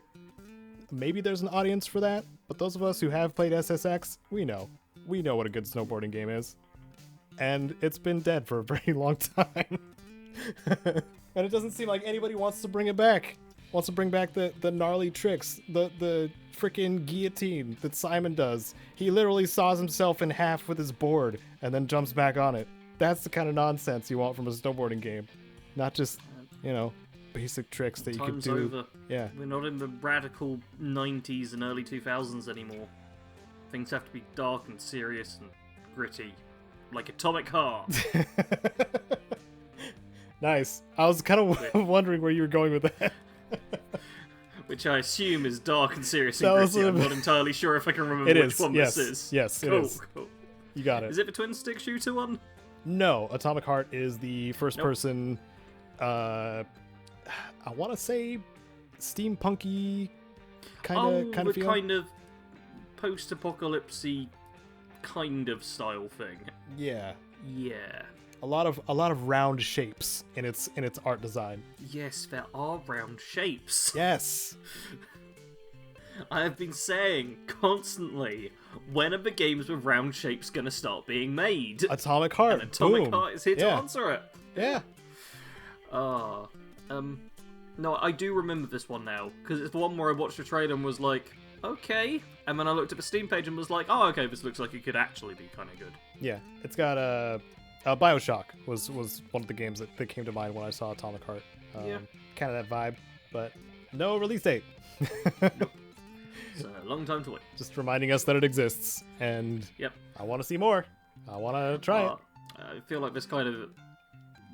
Atomic Heart kind of showed off one of my biggest problems with the Xbox Bethesda showcase, which was, hey, this game exists, on to the next one. There's just so much of that. Yeah. But anyway, that game exists, on to the next one, replaced. Yep. I don't remember this one. Hold was on. this the twin stick shooter or was the Ascent the twin stick shooter? This one's a pixel art one. Oh, man. You don't show off 30 games in an hour and a half. It's hard to keep track, yeah. You just don't do it. This is the one with so much parallax to it. For anybody who doesn't know, parallax is when several backgrounds can be stacked on top of each other in a 2D plane, and so you can see like images of mountains moving and stuff like that, and it simulates that things are moving in the background. That's what a parallax background is. I'm not a game designer. Somebody can probably define that better than me if they're here. But anyway, there's like 10 layers of parallax to this game. Like, it's all extremely high quality pixel art, and it looks like some kind of cyberpunky 2D cyberpunky adventure fighter thing, maybe RPG. Maybe. I don't know. We haven't seen too much about it. It's got parkour. Yeah, that's. And you might be a cyborg or a android. That it's called Replaced. So I'm kind of getting the like some Reploid Reploid replicant. What is what am I confusing this with? I'm not sure. I will say, Replace appears to be a terrible name for a video game, because it's taken me like a solid minute to search for it in any capacity. Because the word replaced on its own comes up with nothing. Replaced video game gets some of it, but so much of the other stuff is, oh, another game-breaking bug. Oh, our support was replaced by this person in Reddit. Oh, no. Oh, Peter Dinklage was replaced in video game. And yeah, that word pops up a lot. Yeah, it's a whole thing. Oh, you could have turned that into a fun nugget. Hey guys, remember when Peter Dinklage was a character in a video game? No, nobody remembers. He was Ghost. Yeah. And honestly, I think his performance was fine. Was it? Yeah, I remember it being a lot of drama, like, oh no, he's been replaced with Nolan North. Oh, he was so terrible, wasn't he? That wizard came from the moon, or whatever. And his performance always seemed fine to me for a little robot companion. Yeah, it wasn't anything amazing, but people kind of acted like Nolan North gave this phenomenal performance as, oh, hello, I'm the little ghost that follows you around, and both of them I thought were fine. Yeah. But anyway, oh well. Was replaced. I thought Replaced looked really cool. Something that I've been keeping an eye on a little while ago. I was really excited for when it came out, but Grounded Shroom and Doom update. They're Obsidian. It's Obsidian, the small team at Obsidian's survival game. They're chugging along. They part of the Shroom and Doom update obviously is mushrooms, and they're not just widely harvestable now, like the big ones and the small ones and all of them in the backyard, but you can also process them in a way to where they're a building material, and you can make like actual castles and stuff like that. So they're essentially kind of like stone in other survival games as a building material. Probably used in other stuff too, but I liked seeing them demo the different stuff you can build. Like it was legit a mushroom castle, so you can make Mushroom Kingdom, I guess. Maybe there's some side by sides they can do at some point. I'm sure somebody's gonna do that in the community. Their community is pretty awesome. That's good. And they were going to add the first boss, which is the brood queen or whatever. It's a spider. It's a big gross spider. But they did show off the anarachnophobia mode on that thing. Yes, they did that too. You can turn it just to a blob. Yep. Which is kind of nice. Yep. I'm glad they still have that as a feature. Side note, Kite saw a trailer for another game that was basically just ripping off Grounded entirely, but was a less exaggerated character design style, and you were playing as adult characters instead of kids. Okay. But I just thought like this is a huge like rip-off cash grab for the genre, because it was like, I think its name was even like Earthed. I think it was something really, really ridiculous like that.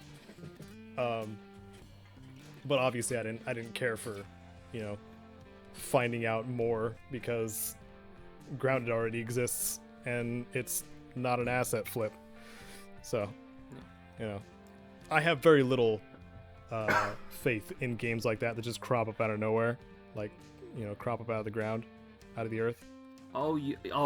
You mean like a spider? Good one. Oh, I see what you did there. Yeah. Oh, just like a spider. Yeah, like a spider. Okay. There's assassins that are like spiders in a game that you may know about, little game called Among Us. I have never heard them be called assassins. That's basically what you do. Hello, fellow kids. I am the assassin in Among Us. I am the Imp-Assassin. It's got an update on June 15th. You're going to have a bigger lobby. I think Wait, June 15th's already gone by. Okay, it's already happened. No. Hey, Among Us has more people. Among Us has a if bigger only I lobby. could have filled the original lobby size. I refuse to play with randoms. Oh, dang. And getting like 7 additional people together at the same time. Mm-hmm. That's a no-no. Ayuden Chronicle is the next thing. I feel like we don't need to talk about Among Us very long. JRPG 2.5D style. Yeah. That's 2D sprites, 3D environments. It looks like a pretty cool JRPG. Yep. There's one coming next year and one coming the year after. Yes. 100 Heroes, I think, is the one coming out later. Maybe. It's the kind of game where if I had a Switch and it was on the Switch, then I'd want to play it, but otherwise I don't care. Yeah. Another game I don't care about, The Ascent. Coming July 29th. That's the one you were thinking of. This one's the twin-stick shooter. I knew one of them was. We had to get towards the bottom of the list. Yes. If I just say all of them are twin-stick shooters, I'll be right eventually. Yeah. And you are right in this case. Sarge is always right when he's right. I am. I'm always right. July 29th is The Ascent. If you like your twin-stick shooties. Yeah, looks kind of dystopian, sci-fi-esque aesthetic. Mm-hmm. The actual look of it, I kind of vibed with, but I'm not interested in playing a twin-stick shooter. So it was like, oh, that looks cool. I'm never going to play it. But yeah. It's kind of hard to perfect that genre. Yeah. I feel like or like it's already those been. kind of games are the ones which you either are a huge fan of and feel really bad that there's not enough new ones being made, or you're the other 99% of the gaming population who doesn't care. Yeah. Like, they've mixed them with stuff, too, like Enter the Gungeon and the one I like to play, which is Nuclear Throne. But, like, those are just, roguelikes on top of a twin-stick shooter. Yeah. Smashing two genres together. Hades is probably the closest one I've got to it. Because that, while not being a twin-stick shooter, has controls which are similar to that kind of style. Yeah. But it's more melee-based. If you have a gun. Yeah. If you have a gun or a bow, then yeah, I see that. But it's built like a roguelike, just with controls similar to a twin-stick. As opposed to being like a twin-stick where you just have waves of boring enemy shot at you all the time. Mm-hmm. Which I find a little dull. Yep. Similar to Age of Empires 4, which can be very dull at times too. Oh. Yeah, suck it, Age of Empires fans. This is your dad's RTS. Yep. Yeah, Age of Empires 4 has a release date October 28th, 2021. I'm an Age of Empires 2 fan. Like, I have whatever the new edition is that came out. Turns out, after looking at the extended conversation thingy that they had for the Xbox stuff, I'm using words good. Oh, yes. The developers were sharing that they have a community council where they legitimately bounce ideas off of their player base on a very regular basis to basically try to make this the best Age of Empires experience they can. That's good. And I always like hearing about that, where it's the community feedback at work, but also so close with the developers that you'll probably be able to see it when the game comes out, kind of thing. Yeah. I like that. I want more of that in video games. Just get some randos to come try your game, sign an NDA, and give you feedback, no matter how ridiculous and uninformed they sound. Like, that kind of community interaction gets a lot of brownie points. That's all I had to say about that one. Cool. Speaking of brownie points, hey, guess who else just gained some from me, because this was the first thing that really surprised me at the E3 stuff. The Outer Worlds 2 got a teaser, and they were hilariously, I don't know what a good word for it is. Meta? I think meta works. Yeah, meta about trailers. Yes. And they got the trailer meta. They were like, oh, none of this has actually been made. This is just a fancy thing. All we've actually come up with the title. Yep. Which is Outer Worlds 2. Yep. Also, well, they also had the remix of the title theme, which was an absolute banger. So, or at least the beginning of it, much bigger music. Yeah, I am surprised, but not disappointed that the Outer Worlds 2 is a thing. And I would like to see how much less brown is in the second game. That's what you're going for? There, That's what you want change between the titles? there was so many design choices that I was just like, what? In the Outer Worlds, and most of my gripes with the Outer Worlds had to do with more the design than like even the gunplay, which was average Dated. to dated. Yeah. But melee combat was pretty good. Like it actually had some feedback to it, but the color scheme for like the menus and stuff like that just irked me so hard. Yeah. And chromatic aberration, nobody should have done that ever at any point in time in video games. Should they put chromatic aberration as a filter over everything? Just throw that in with some filigrane and a ton of head bob. Game sorted. I was legitimately getting nauseous and my eyes could not focus on things when the game first came out. When I hit Monarch, I was just like, I can't look at anything.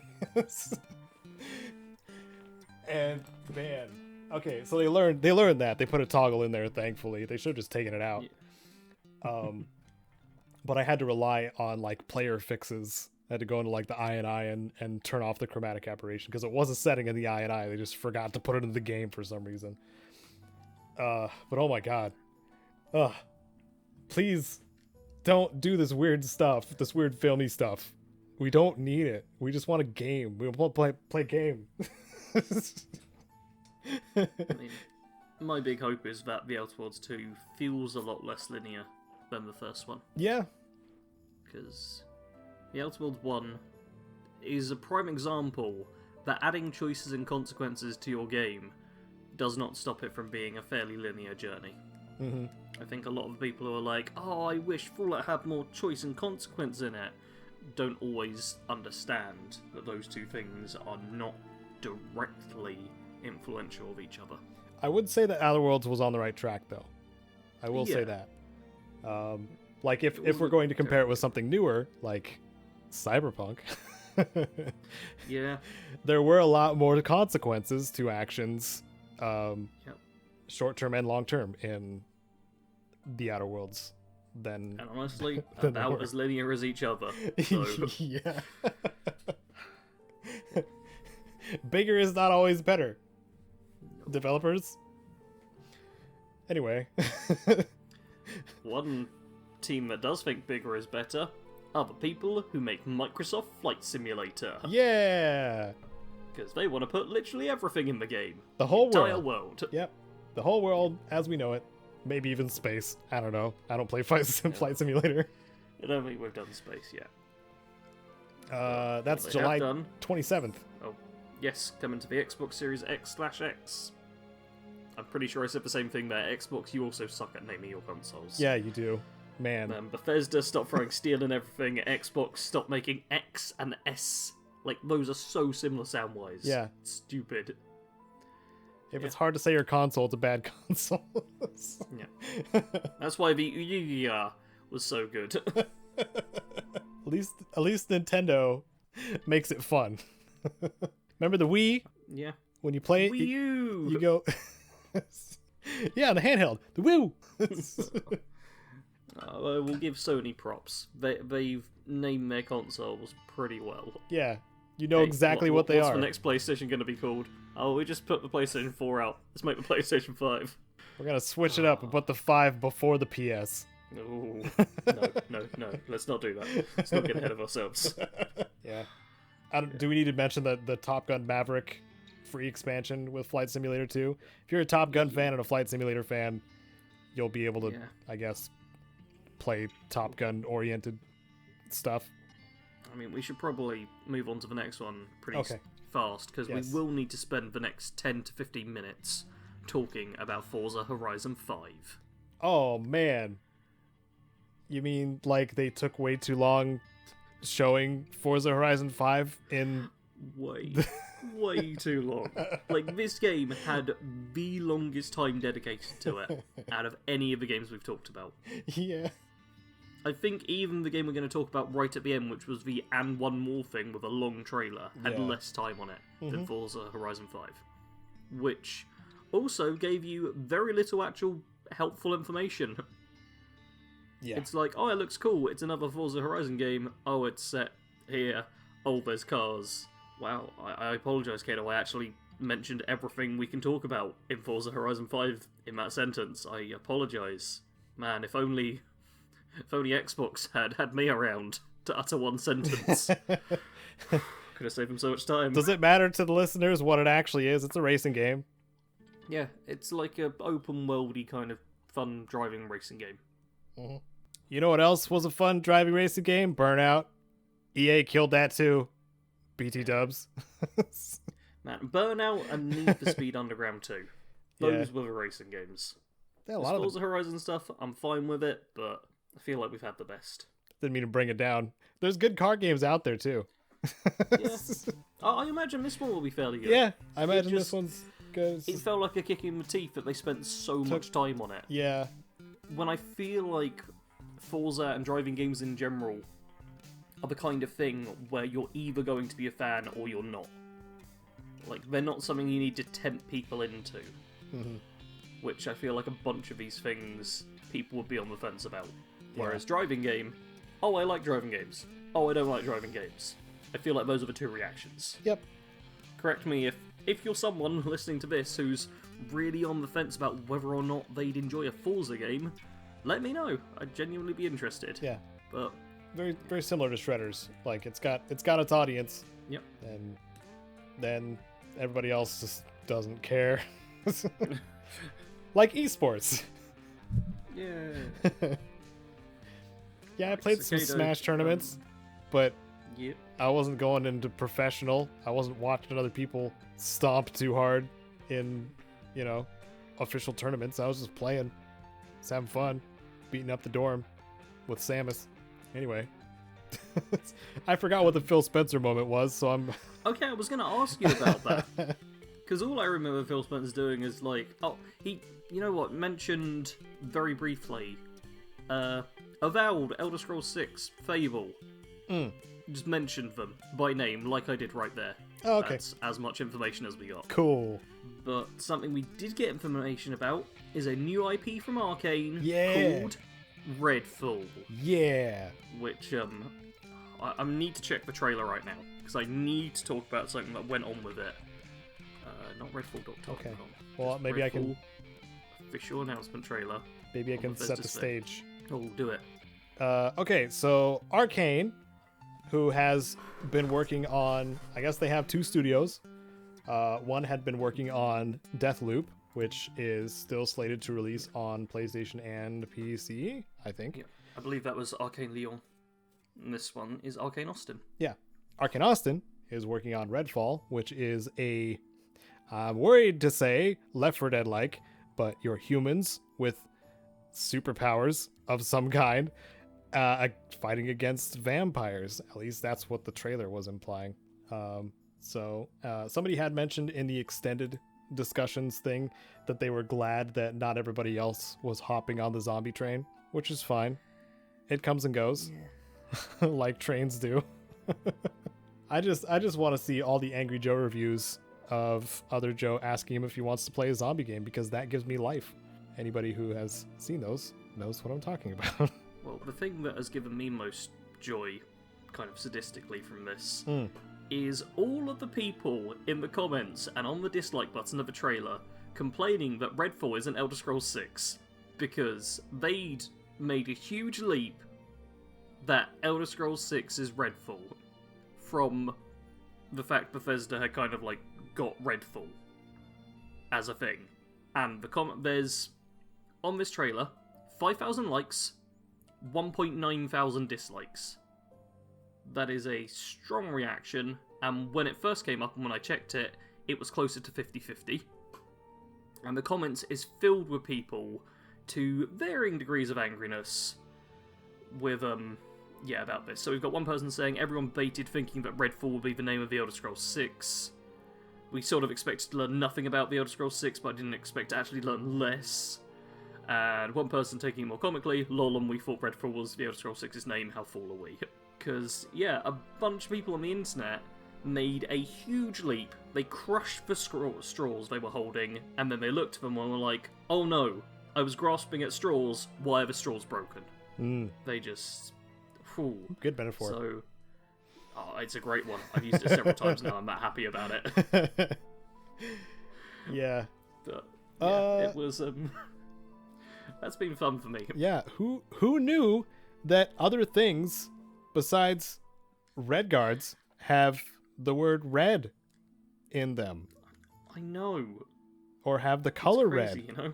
in them. What? Yeah. No. And perhaps red falling could be referring to the blood that is falling from humans that are getting destroyed by vampires. And maybe it's time to be excited for a new IP. Yeah.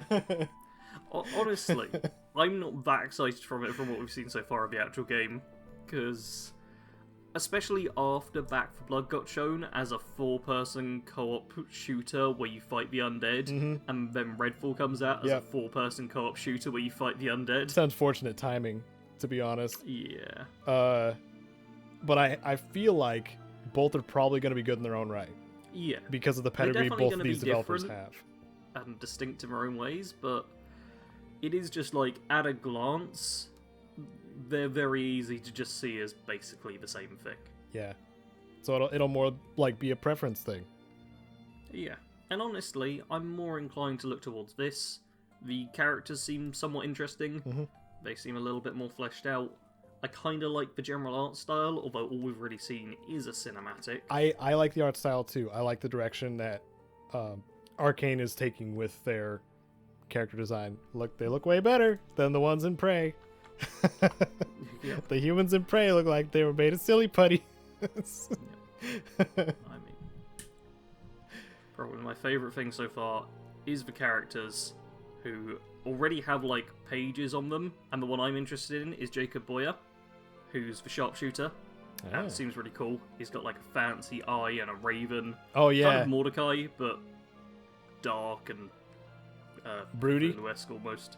Yeah, they all look pretty cool. Yeah, interested. Summer 2022 is Redfall's release thing. Until actual gameplay comes out, though, who knows? But man, oh, what? I was just going to say quickly that Redfall.com has like some seriously pretty shots from like the trailer and a good paper you can get and stuff. Yeah. So if you are excited for Redfall, you can get some cool wallpapers for your PC or phone or whatever. Yeah. Or you can get even better ones from me. Check out BADCompanySarge's Patreon. And while you're on your way there, check out mine too. Yeah.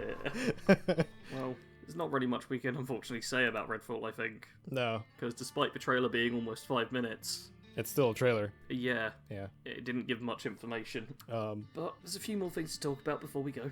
Yep, just a few more. We have the Square Enix stuff that we cherry picked a couple things from, and I wanted to loll about the Xbox mini fridge that I might actually get.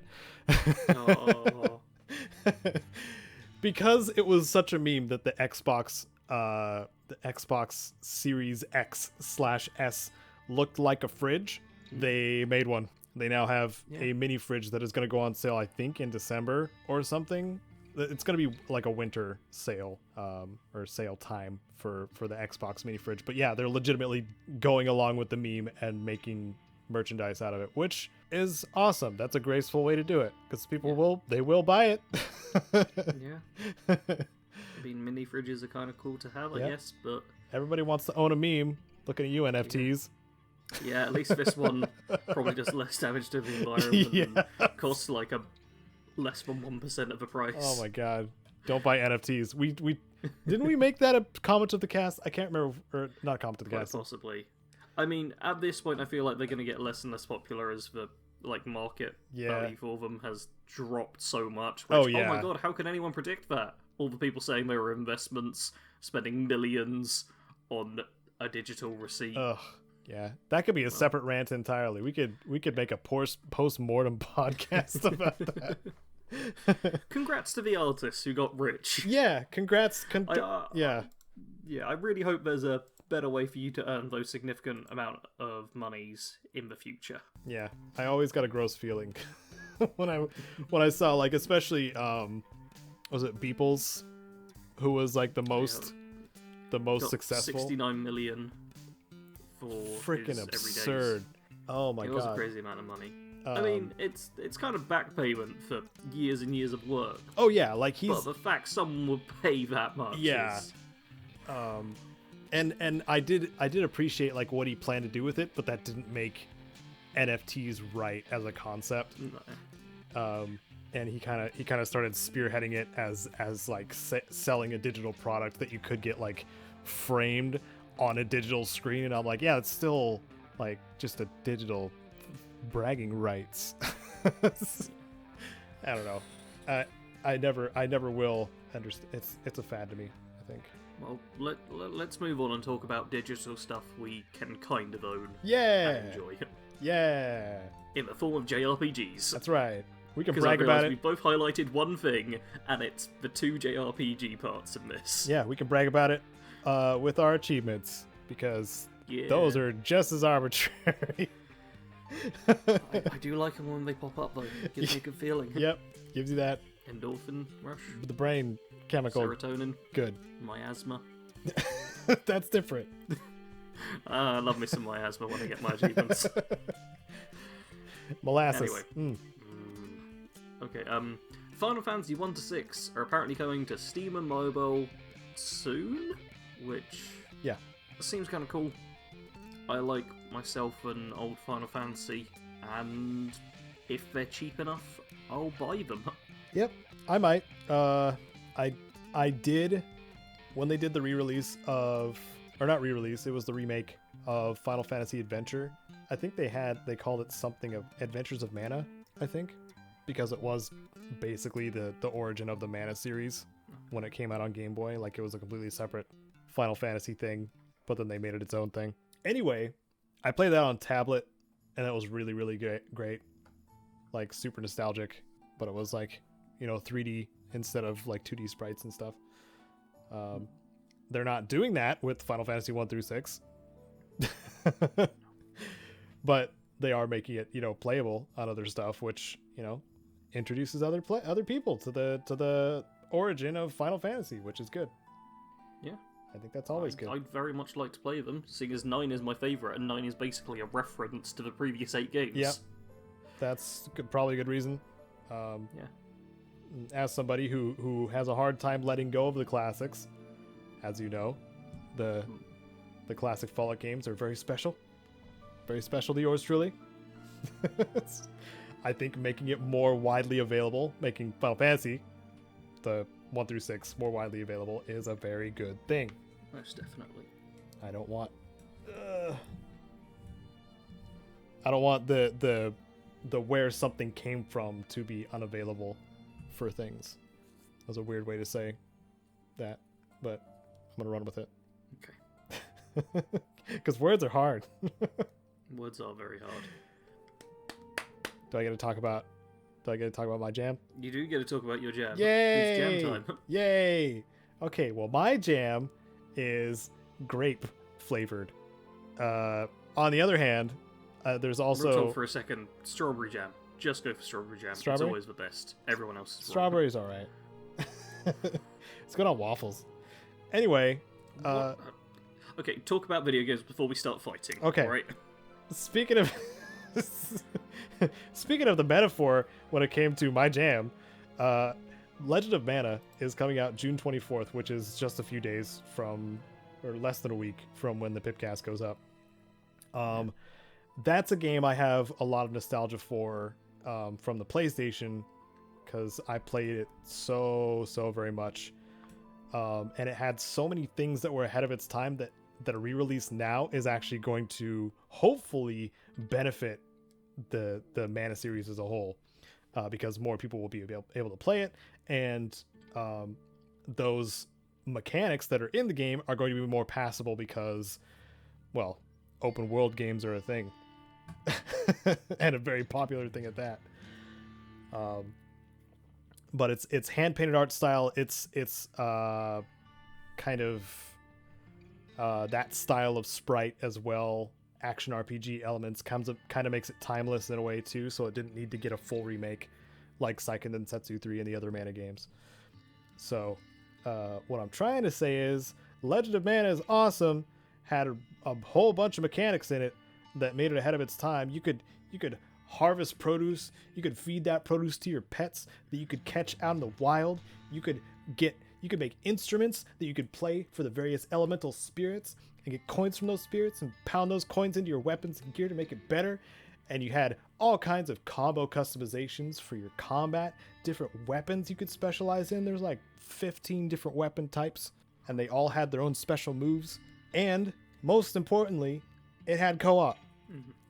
And the co-op could be played with a imported character from a save, or you could be playing as one of the non-player characters on the story front, if the story required one of these characters.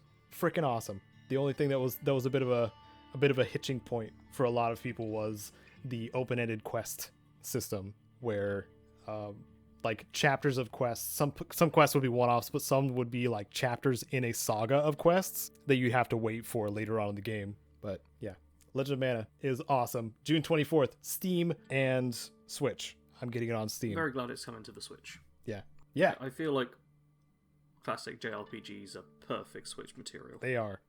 That's for sure. We already talked about Back 4 Blood already, so we did. That's pretty much all the stuff, right? Boom. E3's over. We can ignore it for another year. There you go, everyone. Oh, it was. I'd rate this E3 as the worst one I've covered so far, honestly. Mm-hmm.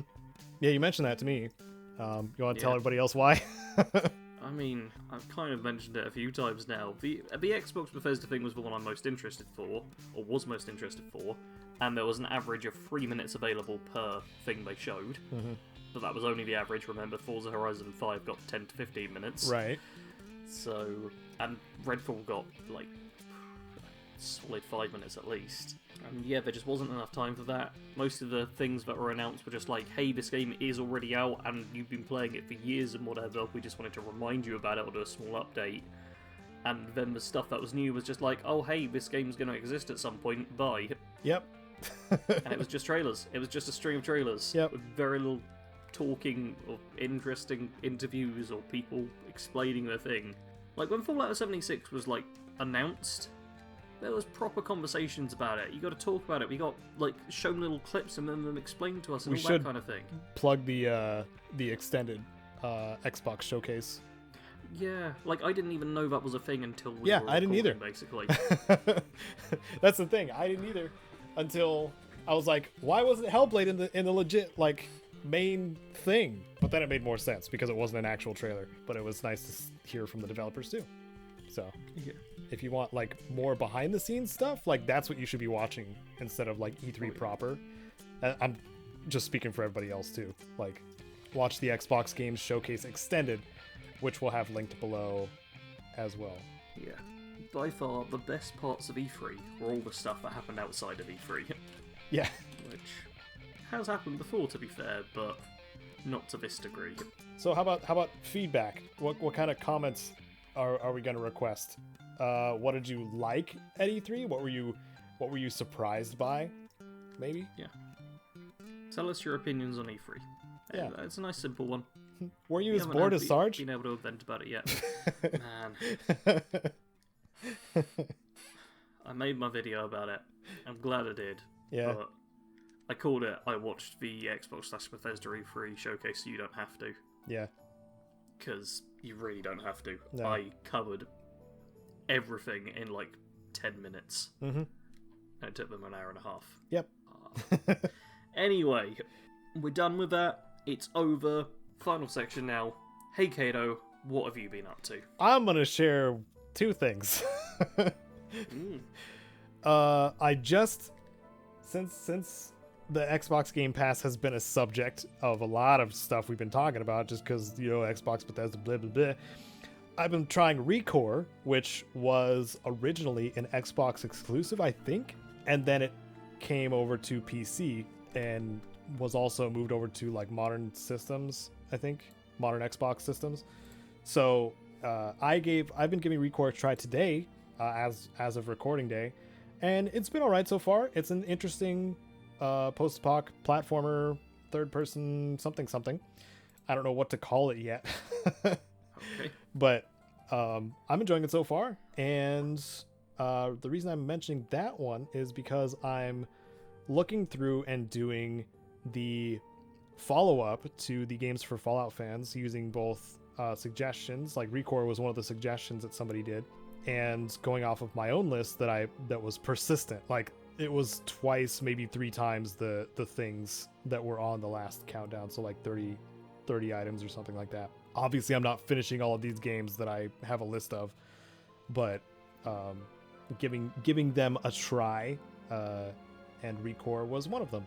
And eventually, I think everybody should look forward to another Games for Fallout fans part 2. Yes. Because why stop at 1 when it's doing so well? Yeah. And just a quick reminder to all the YouTube people watching, as in people who watch YouTube, if you enjoy something and want more of it, do give it likes, comments, share it, all that stuff. yeah, Because every single content creator out there pays attention to these analytics. And if something does well, way more likely to make more of the same. yep. Until we get sick of it, and then we distance ourselves from it for a very long time. What is the thing that I wanted to mention? I lost it. Oh no. You're up, Sarge. What? You got so many other things listed here. Yeah, I said I was going to mention a couple of things. Oh, fine. Because Fine, we're fine. at 2.5 hours. We are, that's fair. Okay. Peek behind the curtain. Caedo has 1, 2, 3, 4, 5, 6.5 things listed. Yeah. So I was expecting that to be a fair bit longer. Okay, I'll do my one quickly then. I've been playing Final Fantasy X and have strengthened my love/hate relationship with that game, as it's an amazingly terrible, brilliant game, is how I describe it. But while I've not been getting frustrated with that, I have been live streaming Monday to Saturday, 8 PM till midnight UK time. And I beat Fallout New Vegas as a cannibal that sided with the Legion, and the Legion is the worst faction in any Fallout game, and I will hold that to my death. Now that I've actually played as them, like, they were pretty bad from the outside, but when you play as them, it's just like, wow, this is just terrible. They're bad in every way. They have no redeeming factors. Yep. But now that that's over, I've moved on to the Elder Scrolls 4 Oblivion. And I've only done 2 streams of it so far, and tomorrow we'll actually be starting doing some proper questing and stuff, rather than me running around and dying. Oh. Which is mostly what the first couple of streams were. I wanted to make a note on the on the Legion playthrough thing.